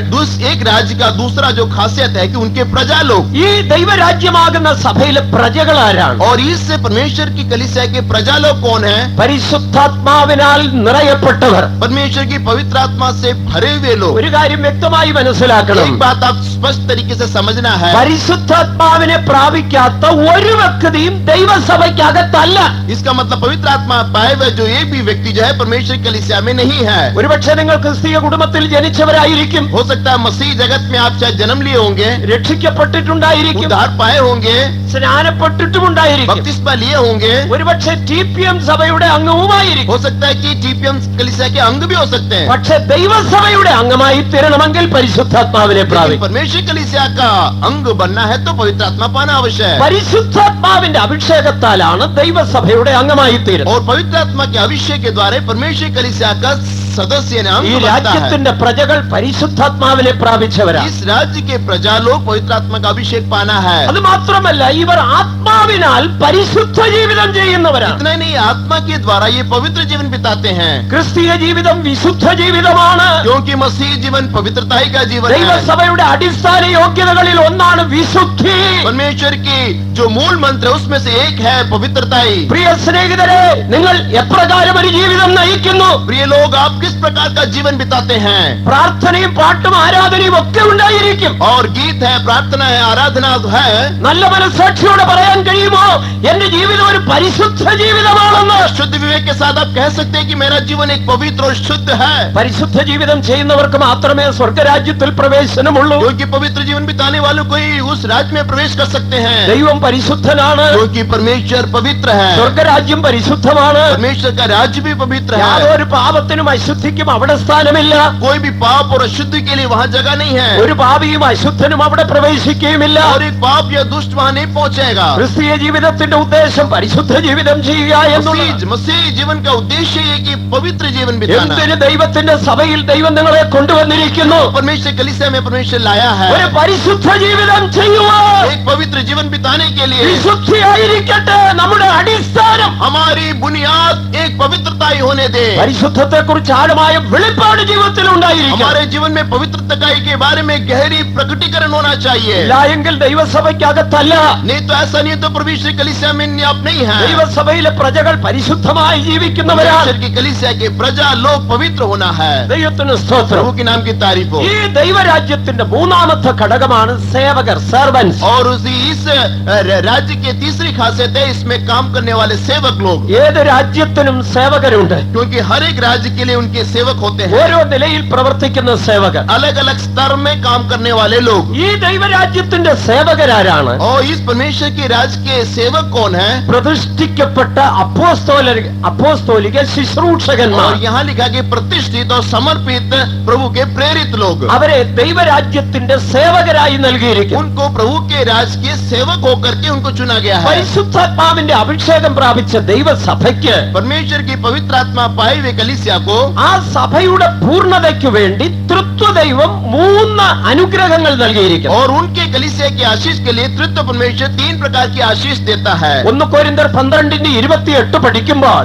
एक पहला कुरिन्थी 12:28 में पढ़ते हैं, അവിടെ പിതാവായ ദൈവം നൽകിയിരിക്കുന്ന 8 വിധ ശുശ്രൂഷകളെ കാണാം. वहाँ पिता परमेश्वर उनको 8 प्रकार की सेवकाई देते हैं. ദൈവം സഭയിൽ ഒന്നാമത് അപ്പോസ്തലന്മാർ, पहली बात वो प्रेरितों को देता है, പിന്നെ പ്രവാചകന്മാർ, उसके बाद भविष्यद्वक्ताओं को देता है, മൂന്നാമത് ഉപദേഷ്ടാക്കന്മാർ. उसके बाद उपदेशक देता है. ഇങ്ങനെ ഓരോരുത്തരെ നിയമിക്കുകയും इस प्रकार के एक एक को नियुक्त करके അതോടൊപ്പം ചില വരങ്ങൾ, ശുശ്രൂഷകൾ കൂടെ നൽകിയിരിക്കും. उसके बाद कुछ वरदान, कुछ सेवकाई भी उनको सौंपा गया है. എഫേസ്യർ 4:11 മുതൽ പഠിക്കുമ്പോൾ एफएससी 4:11 से पढ़ने से പരിശുദ്ധാത്മാവിന്റെ അഭിഷേകം പ്രാപിച്ച സഭയിൽ ക്രിസ്തുവിനാൽ നൽകപ്പെടുന്ന 5 വിധ ഉദ്യോഗസ്ഥന്മാർ. वहाँ पवित्र आत्मा के अभिषेक के द्वारा मसीह के द्वारा दिए जाने वाले 5 प्रकार के लोग. 1 കൊരിന്ത്യർ 12:6 മുതൽ പഠിക്കുമ്പോൾ पहला कुरिन्थी 12 की 1 से 6 पढ़ने से തൃത്വത്തിൽ മൂന്നാമനായ പരിശുദ്ധാത്മാവിനാൽ നൽകപ്പെടുന്ന 9 വിധ വരങ്ങൾ. और तृतीय परमेश्वर उसमें से एक जो पवित्र आत्मा के द्वारा दिए जाने वाले 9 वरदान. ഇത് മൂന്നും തൃത്വ ദൈവത്താൽ ദൈവസഭയ്ക്ക് ये നൽകപ്പെടുന്നതാണ്. तीनों बातें तृतीय परमेश्वर के द्वारा परमेश्वर की कलीसिया को दिया जाता है. എന്തിനായി നൽകപ്പെടുന്നു? ये सब क्यों दिया जाता है? ദൈവസഭയുടെ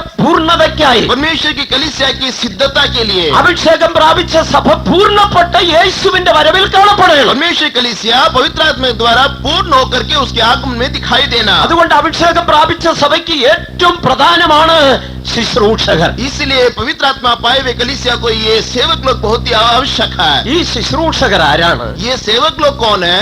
മത്തായിയുടെ സുവിശേഷം 19:12 പഠിക്കുമ്പോൾ मत्ती समाचार 19 का 12-ാം വാക്യം 12 वचन पढ़ने से യേശുക്രിസ്തു പറയുകയാണ്, यीशु मसीह बोलते हैं, അവിടെ 3 വിധ ഷണ്ണന്മാരെ കുറിച്ച് പറയുന്നു. वहाँ 3 प्रकार के नपुंसकों के बारे में कहता है.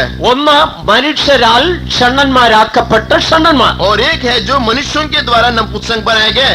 രണ്ട് അമ്മയുടെ ഉദരത്തിൽ നിന്ന് ഷണ്ണന്മാരായി പിറന്നവർ. और जो दूसरे जो झुंड के लोग हैं, माँ के गर्भ से ही नपुंसक उत्पन्न हुए हैं. മൂന്നാമത് ദൈവരാജ്യം നിമിത്തം തങ്ങളെ തന്നെ ഷണ്ണന്മാരാക്കിയ ഷണ്ണന്മാർ. और तीसरा है परमेश्वर के राज के निमित्त अपने आप को नपुंसक बनाए. ആ വാക്യം ശ്രദ്ധിക്കണം. യേശു പറഞ്ഞിരിക്കുന്നതിന്റെ അർത്ഥം ശ്രദ്ധിക്കുക. हाँ, यीशु मसीह बताया हुआ वचन को आप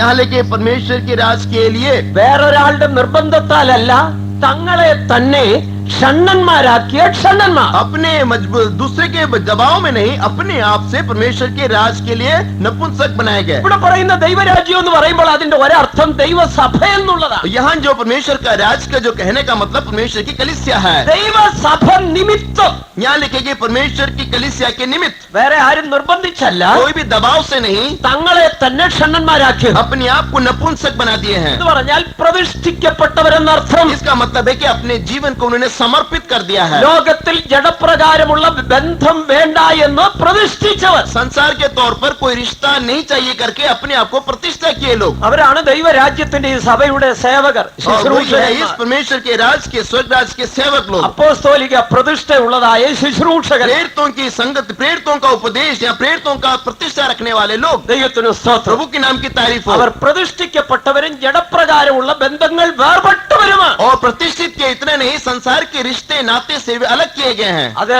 ആത്മീക ഗോളത്തിൽ ഒരു ഉന്നതമായ ജീവിതമാണ്. और आत्मिक तरीके से एक श्रेष्ठ जीवन है. അത് 1 കൊരിന്ത്യർ 7-ാം അധ്യായം പഠിക്കുമ്പോൾ അതിന്റെ വ്യത്യാസം पहला മനസ്സിലാക്കും. कुरिन्ती जब 7वां अध्याय पढ़ेंगे उसमें से फर्क पता चलेगा. വിവാഹം കൂടാതെ ജീവിക്കുന്ന ജീവിതത്തിന്റെ ശ്രേഷ്ഠത. वहाँ बिना विवाह के जीवन बिताने वाले जीवन की खासियत क्या है? വിവാഹം കഴിച്ചവളോ, और വിവാഹം കഴിച്ച ഒരു സ്ത്രീയോ, और विवाह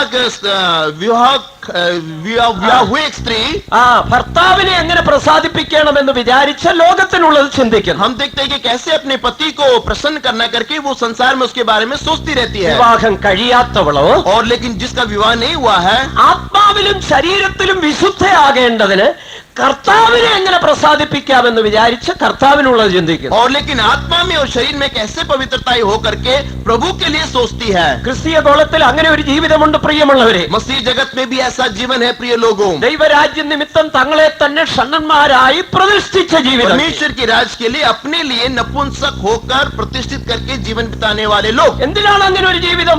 ऐसा जीवन क्यों चाहिए? ദൈവത്തിന്റെ സഭയെ പൂർണ്ണതയിലേക്ക് നടത്തേണ്ടതിന്, परमेश्वर की कलीसिया को सिद्धता की ओर ले जाने के लिए ദൈവസന്നിധിയിൽ നിന്നുകൊണ്ട് ഞങ്ങൾക്ക് പറയാൻ കഴിയും, हम परमेश्वर के सन्मुख में होकर कह सकते हैं, ഞങ്ങൾ അപ്രകാരം ഞങ്ങളെ തന്നെ പ്രതിഷ്ഠിച്ചവരാണ്. ऐसा ही हम अपने आप को प्रतिष्ठित यानी समर्पित किए हैं. ദൈവരാജ്യം നിമിത്തം ഞങ്ങളെ തന്നെ ഷണ്ണന്മാരായി പ്രതിഷ്ഠിച്ചവർ. परमेश्वर के राज के खातिर हम अपने आप को नपुंसक बनाए हैं. മറ്റാരും നിർബന്ധിച്ചല്ല, कोई बोल के या दबाव से नहीं है. വിവാഹം കഴിക്കുന്നതിൽ നിന്ന് വിലക്കിയതല്ല. और विवाह से हमें कोई मनाही के ऐसा नहीं है. 19-ാമത്തെ വയസ്സിൽ സുവിശേഷതയിലേക്ക് ഇറങ്ങിയതാണ്. 19 साल में मैं प्रभु की सेवकाई में आया है. എന്നെ ആരും വിലക്കിയില്ല വിവാഹം കഴിക്കുന്നതിൽ कोई നിന്ന്. भी मुझे शादी करने से मनाही नहीं किया.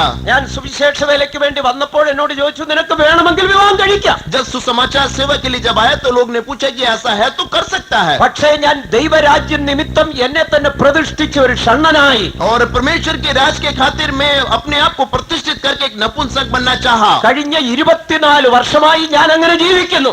पिछले 24 साल से मैं ऐसा जीवन बिता रहा हूँ। ഞാൻ മാത്രമല്ല, ഈ സുവിശേഷ പ്രവർത്തകരെല്ലാം അങ്ങനെ ജീവിക്കുക. और मैं ही नहीं, यहाँ बैठे हुए सुशिक्षित सेवक लोग भी ऐसी जीवन बिताते हैं। എന്തിനങ്ങനെ ജീവിക്കണം? ऐसा क्यों जीवन बिताना है? ദൈവസഭ നിമിത്തമായി परमेश्वर के कलीसिया के निमित्त ഇപ്രകാരം പ്രതിഷ്ഠിക്കപ്പെട്ട ജീവിതം കൊണ്ട് എന്താണ് വിശേഷത? ऐसे प्रतिष्ठित जीवन से क्या फायदा है? ലോകത്തിൽ ഞങ്ങൾക്ക് ജഡപ്രകാരം ഒരു ബന്ധങ്ങളുമില്ല. संसार के तौर पर शरीर से हमें कोई रिश्ता नहीं है। അപ്പനുമില്ല, അമ്മയുമില്ല, ഭാര്യയുമില്ല, മക്കളുമില്ല, സഹോദരങ്ങളുമില്ല, എല്ലാവരെയും വിട്ടു. और न बाप है, न बाप माँ है, न कोई रिश्ता है, न पति पत्नी, न बच्चे हैं। അതുകൊണ്ട് എന്താ പ്രത്യേകത? उससे क्या फायदा, क्या खासियत है? ഞങ്ങളുടെ മുഴുവൻ സ്നേഹവും ഈ ജനത്തിന് സഭയ്ക്ക് കൊടുക്കാൻ കഴിയുന്നു. क्योंकि इसलिए हम अपना पूरा प्रेम अपनी कलीसिया अपने लोगों को दे पाते हैं। എനിക്കൊരു കുടുംബം ഉണ്ടെങ്കിൽ ഞാൻ എങ്ങനെ ജീവിക്കും? मैं एक परिवार है तो कैसा जीवन बिता सकता हूँ? 50% സ്നേഹം ഭാര്യയ്ക്ക്, और 50% तो पत्नी के लिए, രണ്ട് പിള്ളേരുണ്ടെങ്കിൽ 20%, 40% രണ്ട് പിള്ളേർ. और 20% करके यदि 2 बच्चे हैं तो उनके लिए है। ബാക്കി പിന്നെ അപ്പനും അമ്മയ്ക്കും 2.5%, और अपने उनके यदि माँ बाप 95 പോയി, പിന്നെ 5 ഉള്ളൂ. और यदि माँ बाप है तो 5% उनको, तो बचा 5% है 100 में, ബാക്കി 5% സഭയ്ക്ക്. और 5% जो है कलीसिया के लिए है। അപ്പൊ അങ്ങനെ ഞങ്ങളുടെ സ്നേഹം പല കൈവഴി പോകത്തില്ല, മുഴുവനും സഭയ്ക്ക് കൊടുക്കും. और इसलिए हमारा जो प्रेम और कहीं नहीं बढ़ता नहीं है, पूरा पूरा कलीसिया में जाता है। അതാണ് ഈ കൂട്ടായ്മയുടെ ശ്രേഷ്ഠത. इसलिए ये संगति की खासियत है। സ്നേഹം മാത്രമല്ല, ഞങ്ങളുടെ ആയുസ്സും ആരോഗ്യവും മുഴുവൻ ഈ സഭയ്ക്ക് വേണ്ടി. सिर्फ प्रेम ही नहीं, हमारा जीवन, हमारा स्वास्थ्य, हमारा सब कुछ इसी में हम दे देते हैं। 24 മണിക്കൂറും ഈ സഭയിൽ തന്നെ, ये 24 घंटा इस कलीसिया के अंदर ही है, ഇതേ ഒരു വേലയിൽ തന്നെ, यही सेवा में ही रहते हैं। എപ്പോഴും യേശുവിനോട് കൂടെ തന്നെ. हर समय यीशु मसीह के साथ रहना। ഞങ്ങളുടെ കൈവശം ലഭിക്കുന്ന പണം മുഴുവൻ ഈ സഭയ്ക്കുള്ളതാണ്. और हमारे हाथ में जितना पैसा मिलता है वो सब कलीसिया के लिए है। ഞങ്ങളുടെ ആരോഗ്യം മുഴുവൻ സഭയ്ക്കുള്ളതാണ്. हमारे जितनी भी स्वास्थ्य है, ताकत है, सब कलीसिया के लिए എന്റെ है। തീരുമാനവും പ്രതിഷ്ഠയും ഇങ്ങനെയാണ്. मेरे प्रतिष्ठा और मेरा फैसला ऐसा ही है। എന്റെ ശരീരത്തിൽ ഒരു തുള്ളി രക്തം ശേഷിക്കുന്നെങ്കിൽ അത് യേശുവിന് വേണ്ടിയും യേശുവിന്റെ സഭയ്ക്ക് വേണ്ടിയുമായിരിക്കും. यदि मेरे जीवन में एक बूंद भी खून बसता है तो वो यीशु मसीह के लिए और उसकी कलीसिया के लिए है। 24 വർഷമായി എന്റെ ഓരോ തുള്ളി രക്തവും ദൈവസഭയ്ക്ക് വേണ്ടി ഊറ്റുന്നു. और 24 साल से एक एक बूंद खून परमेश्वर की कलीसिया के लिए बहाता हूँ। എന്റെ അധ്വാനത്തിന്റെ ലക്ഷ്യം എന്താണെന്നറിയാം? और मेरी मेहनत का लक्षण क्या है? എന്നെ ഏൽപ്പിച്ചിരിക്കുന്ന ആത്മാക്കളെ വിശുദ്ധിയിൽ പൂർണ്ണരാക്കി യേശുവിന്റെ മുൻപാകെ കൊണ്ടുപോയി मेरे നിർത്തണം. हाथों में जो जितने आत्माएं सौंपे गए हैं उनको पूर्ण और सिद्ध करके प्रभु हाथ में देना है। പ്രിയമുള്ളവരെ, നിങ്ങൾക്ക് ഒരു കൂട്ടായ്മ ആവശ്യമാണ്. प्रिय लोगों, आपके लिए एक संगति आवश्यक है। അപ്പോസ്തോലികമായ കൂട്ടായ്മ. प्रेरितों की संगति आवश्यक നിങ്ങൾ है। യഥാർത്ഥമായി ദൈവസഭയ്ക്കുള്ളിൽ വരണം. यथार्थ तरीके परमेश्वर के राज्य में आना है। നിങ്ങൾ പൂർണ്ണപ്പെടാൻ आप ആഗ്രഹിക്കുന്നെങ്കിൽ, पूर्ण और सिद्ध होना चाहते हैं യേശുവിന്റെ तो, വരവിൽ എടുത്തുകൊള്ളപ്പെടാൻ ആഗ്രഹിക്കുന്നു. यीशु की आग में उठा लिया जाना चाहते हैं तो, അപ്പോസ്തലനായ പൗലോസ് കൊലോസ്യർക്ക് ലേഖനം എഴുതുമ്പോൾ ഇങ്ങനെ പറയുന്നു: प्रेरित पौलुस कुलिसियों को पत्र लिखते समय यूं कहा, അവനെ ഞങ്ങൾ അറിയിക്കുന്നതിൽ उसको हम सिखाने के लिए ഏത് മനുഷ്യനെയും ക്രിസ്തുവിൽ തികഞ്ഞവനായി നിർത്തേണ്ടതിന് हर एक व्यक्ति को मसीह में पूर्ण और सिद्ध बनाने के लिए, അതിനായി ഞങ്ങൾ പ്രസംഗിക്കുന്നു, उसके लिए हम प्रचार करते हैं, അതിനായി ഞങ്ങൾ ഉപദേശിക്കുന്നു, उसके लिए उपदेश देते हैं, അതിനായി ഞങ്ങൾ പോരാടിക്കൊണ്ട് അധ്വാനിക്കുന്നു. उसके लिए हम कोशिश करते हैं और प्रयत्न करते हैं। ദൈവസന്നിധിയിൽ നിന്നുകൊണ്ട് പറയട്ടെ, परमेश्वर के सन्मुख में होकर मैं कहने दे, ഞങ്ങൾ ഈ വേല ചെയ്യുന്ന പണത്തിന് വേണ്ടിയല്ല, हम इस प्रकार की सेवा पैसे के लिए नहीं करते हैं, പണം സമ്പാദിപ്പാൻ വേണ്ടിയല്ല. पैसा कमाने के लिए नहीं करते हैं। ഞാൻ എന്റെ അനുഭവം പറഞ്ഞല്ലോ. मैं अपना अनुभव आपको बताया। 24 വർഷം സുവിശേഷ വേല ചെയ്തു, 5 പൈസയും സമ്പാദിച്ചിട്ടില്ല. और 24 साल से मैं प्रभु की सेवकाई किए, 5 पैसा भी मैंने अपना होकर नहीं कमाया है। എന്റെ പേരിൽ 10 പൈസ ബാങ്ക് ഡിപ്പോസിറ്റ് ഇല്ല. और मेरे नाम से 10 पैसा बैंक में डिपॉजिट भी नहीं है। എനിക്ക് 1/2 സെന്റ് ഭൂമി ഈ ലോകത്തിലില്ല. इस संसार में आधा एकड़ जमीन भी मेरे लिए नहीं है। എന്റെ പേരിൽ എന്ന് പറയുവാൻ 5 രൂപയുടെ സ്വത്ത് പോലും എനിക്കില്ല. मेरे खुद के नाम से बोलने से आज 5 रुपए का भी वस्तु मेरे पास नहीं है। സമ്പാദിക്കാൻ അറിയാൻ പാടില്ലാഞ്ഞല്ല, कमाने के लिए नहीं मालूम ऐसा नहीं है। പണം എന്റെ കയ്യിൽ കിട്ടാഞ്ഞിട്ടുമല്ല. ऐसा मेरे हाथ में नहीं मिलता ऐसा भी नहीं है। ഒരു വെളിപ്പാട് ഞങ്ങൾക്കുണ്ട്. एक प्रकाश हमें है ദൈവം ഞങ്ങൾക്ക് തരുന്ന എല്ലാം ദൈവജനത്തിനു വേണ്ടിയാണ്. और जो कुछ प्रभु हमको देता है सब परमेश्वर के लोगों के लिए है। പ്രകാരം പ്രതിഷ്ഠിക്കപ്പെട്ട ശുശ്രൂഷകരെ ഈ ദൈവരാജ്യത്തിന്റെ സേവകരാക്കി और हम देखते हैं ऐसे प्रतिष्ठित समर्पित लोगों को परमेश्वर के राज के सेवक बना देता है। രാവും പകലും ഉപദേശിച്ച് ജനത്തെ തികവിലേക്ക് रात നടത്തുന്നു. और दिन उपदेश देकर के लोगों को सिद्धता में बढ़ाते हैं। നാലാമത്, ഈ ദൈവരാജ്യത്തിന് ഒരു പ്രമാണമുണ്ട്, ലാ, നിയമം. और चौथी बात है, परमेश्वर के इस राज्य के लिए एक व्यवस्था, एक नियम है। ഈ ദൈവരാജ്യത്തിന്റെ നിയമം എന്താണ്? ये परमेश्वर की राज की व्यवस्था नियम क्या है? ആ നിയമത്തിന്റെ ഒരു സംക്ഷിപ്ത രൂപം യേശുവിന്റെ ഗിരിപ്രഭാഷണത്തിൽ കാണാം. और उस नियम का जो बात है उस यीशु मसीह के पहाड़ी उपदेश में हम देख सकते हैं। ഒരു വിശ്വാസി ജീവിപ്പാൻ ആവശ്യമായ പ്രമാണമാണ് ഗിരിപ്രഭാഷണം. और एक विश्वासी के लिए जीवन बिताने के लिए आवश्यक बातें पहाड़ी उपदेश में है। മത്തായിയുടെ സുവിശേഷം 5, 6, 7 അധ്യായങ്ങൾ വീട്ടിൽ പോയി നല്ലതുപോലെ ശ്രദ്ധിച്ചു വായിക്കണം. और मत्ती समाचार 5, 6, 7 आप ठीक से जाके घर में पढ़िए। അവിടെ യേശു ഇങ്ങനെ പറയുന്നു, वहाँ यीशु मसीह ऐसा बोलते हैं, സഹോദരനോട് നിസാരായി എന്ന് പറയുന്നവൻ ന്യായാധിപ സഭയുടെ മുൻപാകെ നിൽക്കും.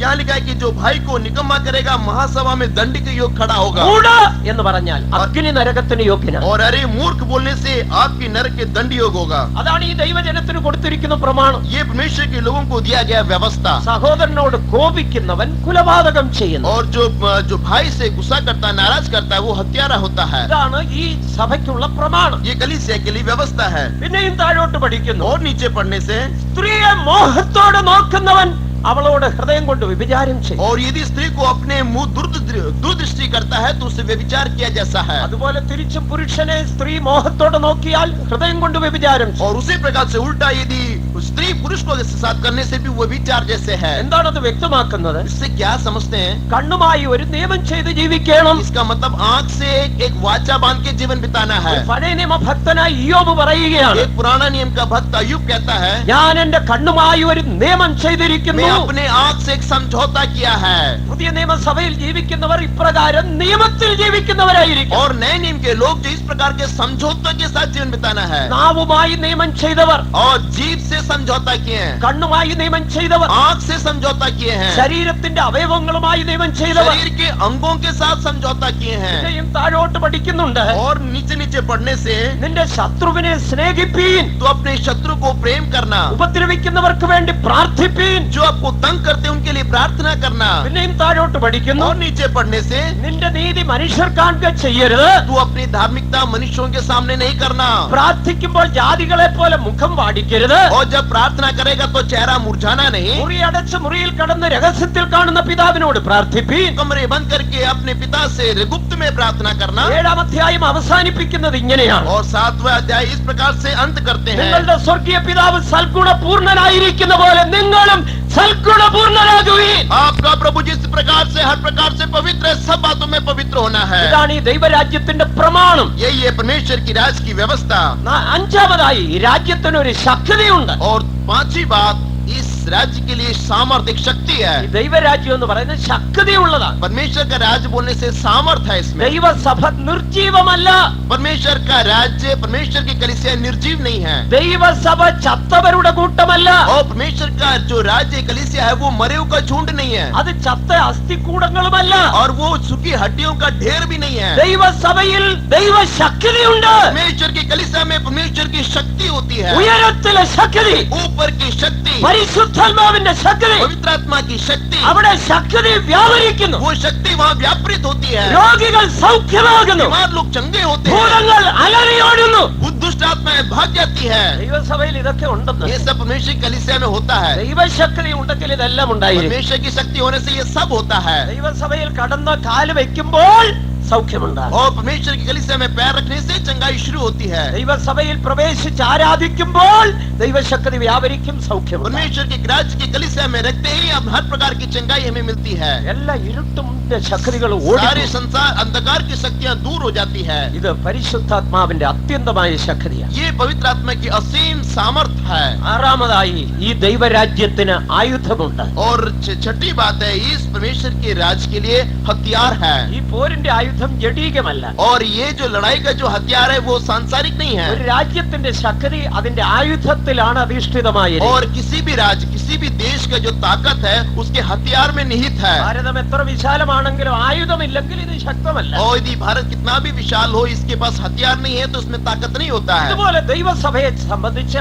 ആയുധം പ്രധാനമാണ്. इसलिए परमेश्वर की कलीसिया के लिए हथियार आवश्यक है। 2 കൊരിന്ത്യർ 10:4 വായിക്കുന്നു, ഞങ്ങളുടെ പോരിന്റെ ആയുധം ജഡീകമല്ല. और दूसरा कुरिन्थी 10:9 में पढ़ते हैं, हमारे हथियार जो है शारीरिक नहीं है। ആയുധമുണ്ട്, പക്ഷെ ജഡീകമല്ല. हाँ, हमारे पास हथियार है लेकिन शारीरिक नहीं है। പകരത്തിന് പകരം ചെയ്യുന്ന പോരിന്റെ ആയുധമല്ല. विरोध के विरोध, बदले के बदले करने वाला हथियार नहीं है। ഇങ്ങോട്ട് മുഷ്ടി ഉരുട്ടിയാൽ അങ്ങോട്ട് മുഷ്ടി और ഉരുട്ടും. यहाँ मुट्ठी दिखाने से वहाँ से भी मुट्ठी दिखाएंगे। വല്ലും നഖവും ഇങ്ങോട്ട് കാണിച്ചാൽ അങ്ങോട്ടും കാണിക്കും. ഓ, അതല്ല അതല്ല ഇവിടുത്തെ ആയുധം. और दांत और नखून दिखाने से वहां भी दिखाएंगे, वो यहाँ का हथियार नहीं है। ദൈവസഭയിലെ ഏറ്റവും പ്രധാനപ്പെട്ട ആയുധം സ്നേഹം. परमेश्वर की कलीसिया का पहला हथियार है प्रेम। നമ്മുടെ കയ്യിലുള്ള ആയുധം സ്നേഹം. हमारे हथियार है वो प्रेम है। ആ ആയുധം കയ്യിലുള്ളവർ കരങ്ങളെ ഉയർത്തി ഒരു ഹല്ലേലൂയ പറഞ്ഞോട്ടെ. इसके बाद ये हथियार अपने हाथों को लाकर हालेलुया पुकारे। ഹല്ലേലൂയ.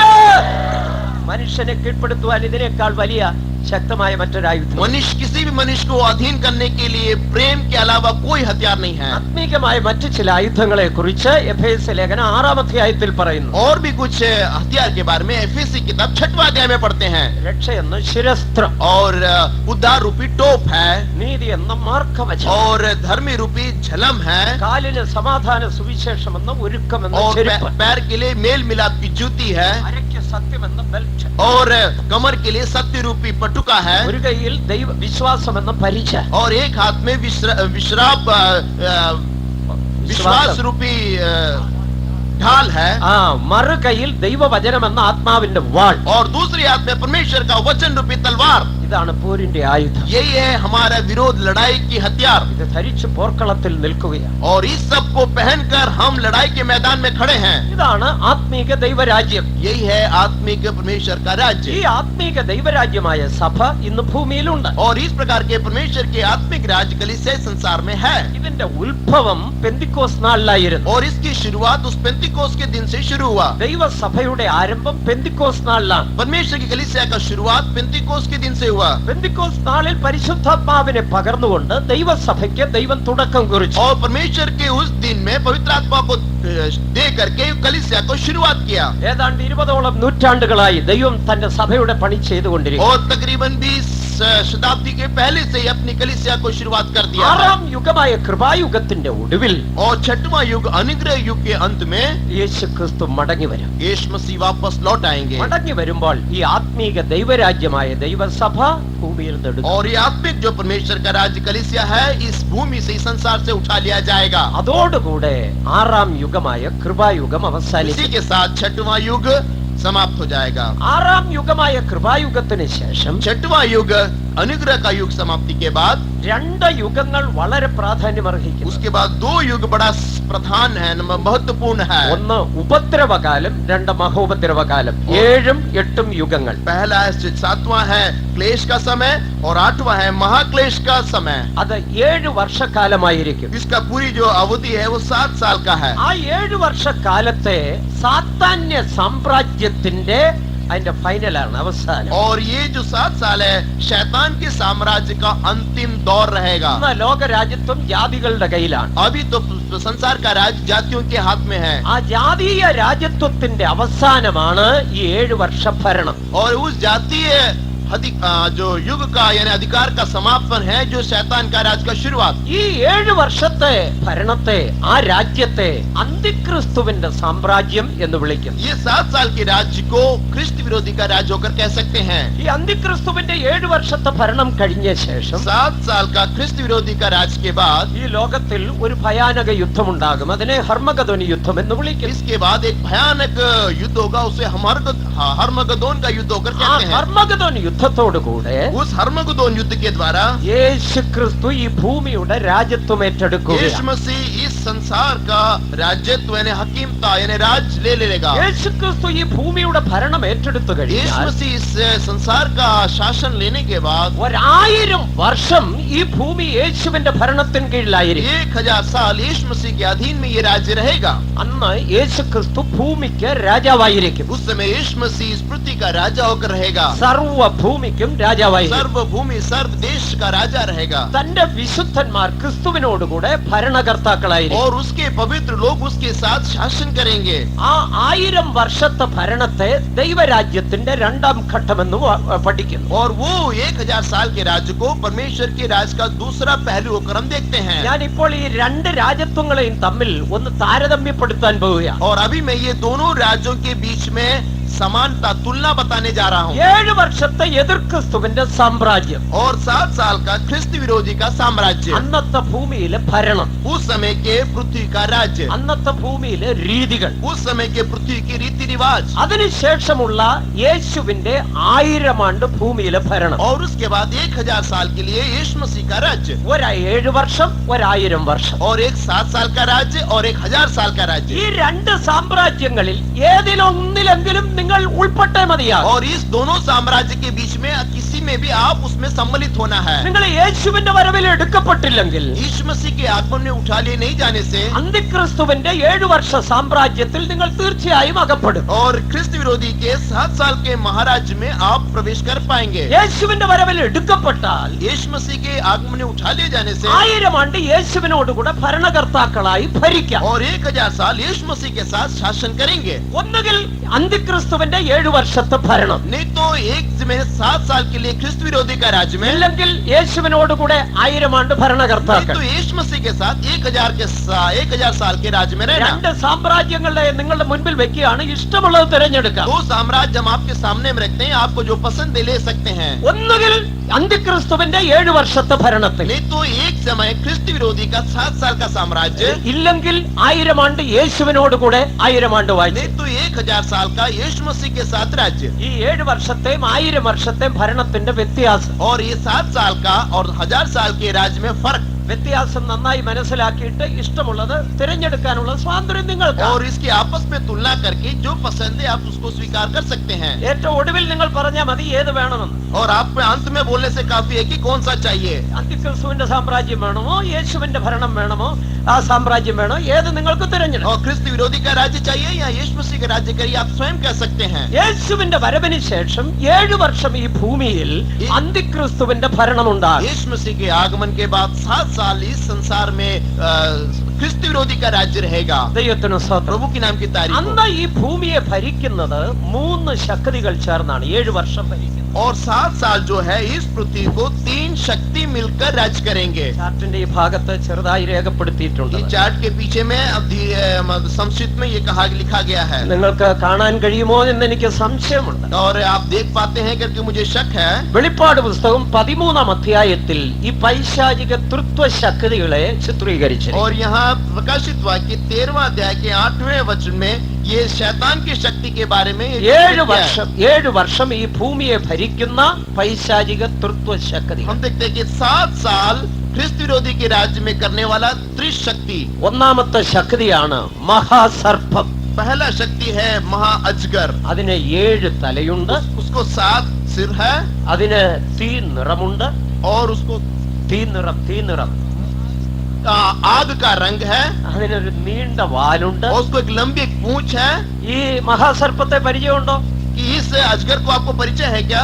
ഏതേൻ തോട്ടത്തിൽ ആദം ഹവ്വമാരെ വഞ്ചിച്ച് വൃക്ഷഫലം തീറ്റിച്ച് തള്ളിയിട്ട ആ മഹാസർപ്പം. और ये है आदन बगीचा में आदम और हव्वा को धोखा देकर उनको गिराया हुआ ये सर्प है महा। അന്നു തൊട്ട് ഭൂവാസികളെ മുഴുവൻ തെറ്റിച്ചുകൊണ്ടിരിക്കുക. उस दिन से लेकर के पृथ्वी के सारे लोगों को ये धोखा देते रहता है। ഭൂതലത്തെ മുഴുവൻ തെറ്റിച്ചു കളഞ്ഞ മഹാസർപ്പമെന്നാണ്. और पृथ्वी के सारे लोगों को धोखा देकर गिरा दिया हुआ बड़ा अजगर है। ഇപ്പോഴിത് പൂർണ്ണ ശക്തിയോടെ പ്രവർത്തിക്കുന്നില്ല. अभी ये पूर्ण सामर्थ के साथ काम नहीं करता है। അതിന്റെ കാരണം എന്താണെന്നറിയാം? इसका कारण क्या मालूम है? ദൈവത്തിന്റെ സഭയും പരിശുദ്ധാത്മാവും ഭൂമിയിലുള്ളത് കൊണ്ട്. क्योंकि परमेश्वर की कलीसिया और पवित्र आत्मा इस संसार में है, ദൈവത്തിന്റെ വിശുദ്ധന്മാരെയും ദൈവസഭയും സാത്താന് ഭയമാണ്. और परमेश्वर की कलीसिया और परमेश्वर के पवित्र लोगों को ये शैतान डरता है। അപ്പോസ്തലനായ പൗലോസ് പറയുന്നു, प्रेरित पौलुस यूं कहता है, സമാധാനത്തിന്റെ ദൈവമോ സാത്താനെ വേഗത്തിൽ നിങ്ങളുടെ കാൽക്കീഴെ ചതച്ചു കളയും. और यानी कि शांति का परमेश्वर बहुत जल्दी है इस शैतान को तुम्हारे पैरों से कुचलवा देगा। ഈ മഹാസർപ്പത്തെ വിശുദ്ധന്മാർ അവരുടെ കാൽക്കീഴെ മെതിക്കുന്നു. और बहुत जल्दी ये शैतान को पवित्र लोग अपने पैरों से कुचल डालेंगे। അതുകൊണ്ട് വിശുദ്ധന്മാരുടെ കാല് കാണുമ്പോ ഈ സാത്താന് പേടിയാ. इसलिए जब पवित्र लोगों का पैर देखता है ये शैतान डरता है। ദൈവത്തിന് സ്തോത്രം. प्रभु के नाम की तारीफ हो। അപ്പോൾ ഒരുപക്ഷെ ചിന്തിക്കും നമുക്ക് സാത്താനെ മെതിക്കാൻ കഴിയുമോ? तो अभी अभी हम हमारे सवाल जीवन में एक सवाल उठता है कि हम शैतान को पैरों से कुचल सकते हैं क्या? യേശു ക്രിസ്തു കാൽവറിയിൽ സാത്താന്റെ തലയെ ചതച്ച് यीशु मसीह कलवरी क्रूस पर शैतान के सिर को उखाड़ डाला ഒരു പകുതി കൊന്നിട്ട് ബാക്കി നമ്മുടെ കയ്യിൽ തന്നിരിക്കും. और आधा मारने के बाद अधमुआ करने के बाद हमारे पास डाल दिया है। ഉദാഹരണമായി പറഞ്ഞ പൂച്ച എലിയെ പിടിക്കുന്നത് പോലെ और उदाहरण के तौर पर जिस प्रकार से बिल्ली चूहों को पकड़ती है വലിയ പൂച്ച എലിയെ പിടിച്ച് പകുതി കൊല്ലും. और बड़ी जो बिल्ली है चूहे को पकड़कर आधा मार देती है, എന്നിട്ട് കുട്ടിപ്പൂച്ചകളുടെ അടുത്തോട്ട് ഇട്ടു കൊടുക്കും. उसके बाद छोटी छोटी बिल्लियों के सामने डाल देती है അത് പതിയെ അതിനെ അടിച്ച് കളിക്കുന്ന പോലെ और उसके बाद धीरे धीरे जो बच्चियां हैं उसको मार के खेलती है। നമ്മുടെ കർത്താവ് സാത്താനിന്റെ തലയെ കാൽവറിയിൽ ചതച്ച് हमारा ബാക്കി प्रभु ने- നമ്മുടെ പക്കൽ ഏൽപ്പിച്ചിരിക്കുന്നു. हमारा प्रभु ने कलवरी क्रूस पर शैतान को आधा मार दिया और आधा हमारे हाथ में सौंप दिया है। അതുകൊണ്ട് ദൈവജനം സാത്താനെ ഭയപ്പെടേണ്ട. इसलिए परमेश्वर के लोग शैतान से नहीं डरना। യേശു അവന്റെ തലയെ ചതച്ചിരിക്കുന്നു. यीशु मसीह उसके सिर को कुचल डाला है। വിശുദ്ധ സഭയും പരിശുദ്ധാത്മാവും ഭൂമിയിൽ ഉള്ളിടത്തോളം पवित्र कलीसिया और पवित्र आत्मा इस संसार में है, इसलिए इतना बड़ी सामर्थ्य है कि इसे हमें स्वर्ग के पास ले जाता है। സ്വർഗാദി സ്വർഗത്തിന് മീതെ स्वर्ग आदि स्वर्ग के ऊपर हमें ये शक्ति യേശു ले जाता ക്രിസ്തു है। മടങ്ങി വരും. यीशु मसीह वापस आता है, കാഹളം ധ്വനിക്കും.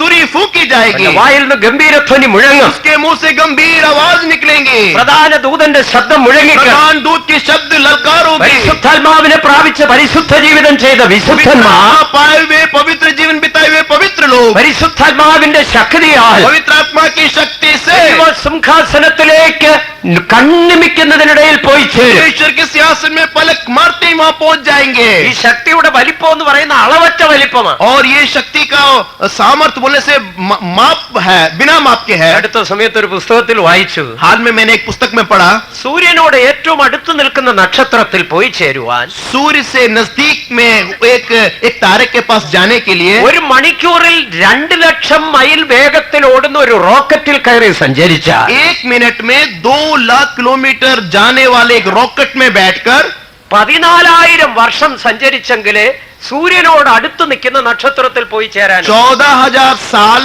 में उस सूर्य के पास नजदीक वाले तारे में पहुंचने के लिए इतना लंबा समय लगता है। ഒരു മണിക്കൂറിൽ 2 ലക്ഷം മൈൽ വേഗത്തിൽ ഓടിയാൽ 1 मिनट में 2 लाख मील रफ्तार से जाने से സൂര്യനോട് ഏറ്റവും അടുത്ത് നിൽക്കുന്ന നക്ഷത്രത്തിൽ പോയി ചേരാൻ 14,000 വർഷം വേണം. सूर्य से नजदीक एक तारे के पास पहुंचने के लिए 14,000 वर्ष लगेंगे। ഞാനും നിങ്ങൾ പോകാൻ പോകുന്ന എവിടാണെന്നറിയാം? हाँ, मैं और आप कहाँ जाते मालूम है? ചന്ദ്രമണ്ഡലത്തിനും മീതെ, वो चंद्रमंडल से भी ऊपर, സൂര്യമണ്ഡലത്തിനും മീതെ, सूर्यमंडल से भी ऊपर, ആകാശഗംഗ ഗാലക്സിക്കും അപ്പുറം, आकाश गंगा गैलेक्सी से भी ऊपर, ലക്ഷക്കണക്കിന് നക്ഷത്ര സമൂഹങ്ങൾക്കും അപ്പുറം लाखों लाखों नक्षत्र तारों से भी परे ദൈവസിംഹാസനത്തിൽ ഹല്ലേലൂയ सिंहासन में ദൈവത്തിന്റെ വലഭാഗത്ത് പോയി ചേരാൻ പോവുകയാണ്. परमेश्वर के दाहिने हाथ में बैठने जा रहे हैं। അവിടേക്കുള്ള ദൂരം എത്രയാണെന്ന് അറിയാമോ? वहाँ की दूरी कितनी है मालूम है? മനുഷ്യന്റെ ഒരു യന്ത്രം കൊണ്ട് കണക്ക് കൂട്ടി തീർപ്പാൻ കഴിയില്ല. मनुष्य के किसी भी उपकरण से उसको नापा नहीं जा सकता। പോയി ചേരാൻ എന്തോ സമയം വേണമെന്ന് അറിയാമോ?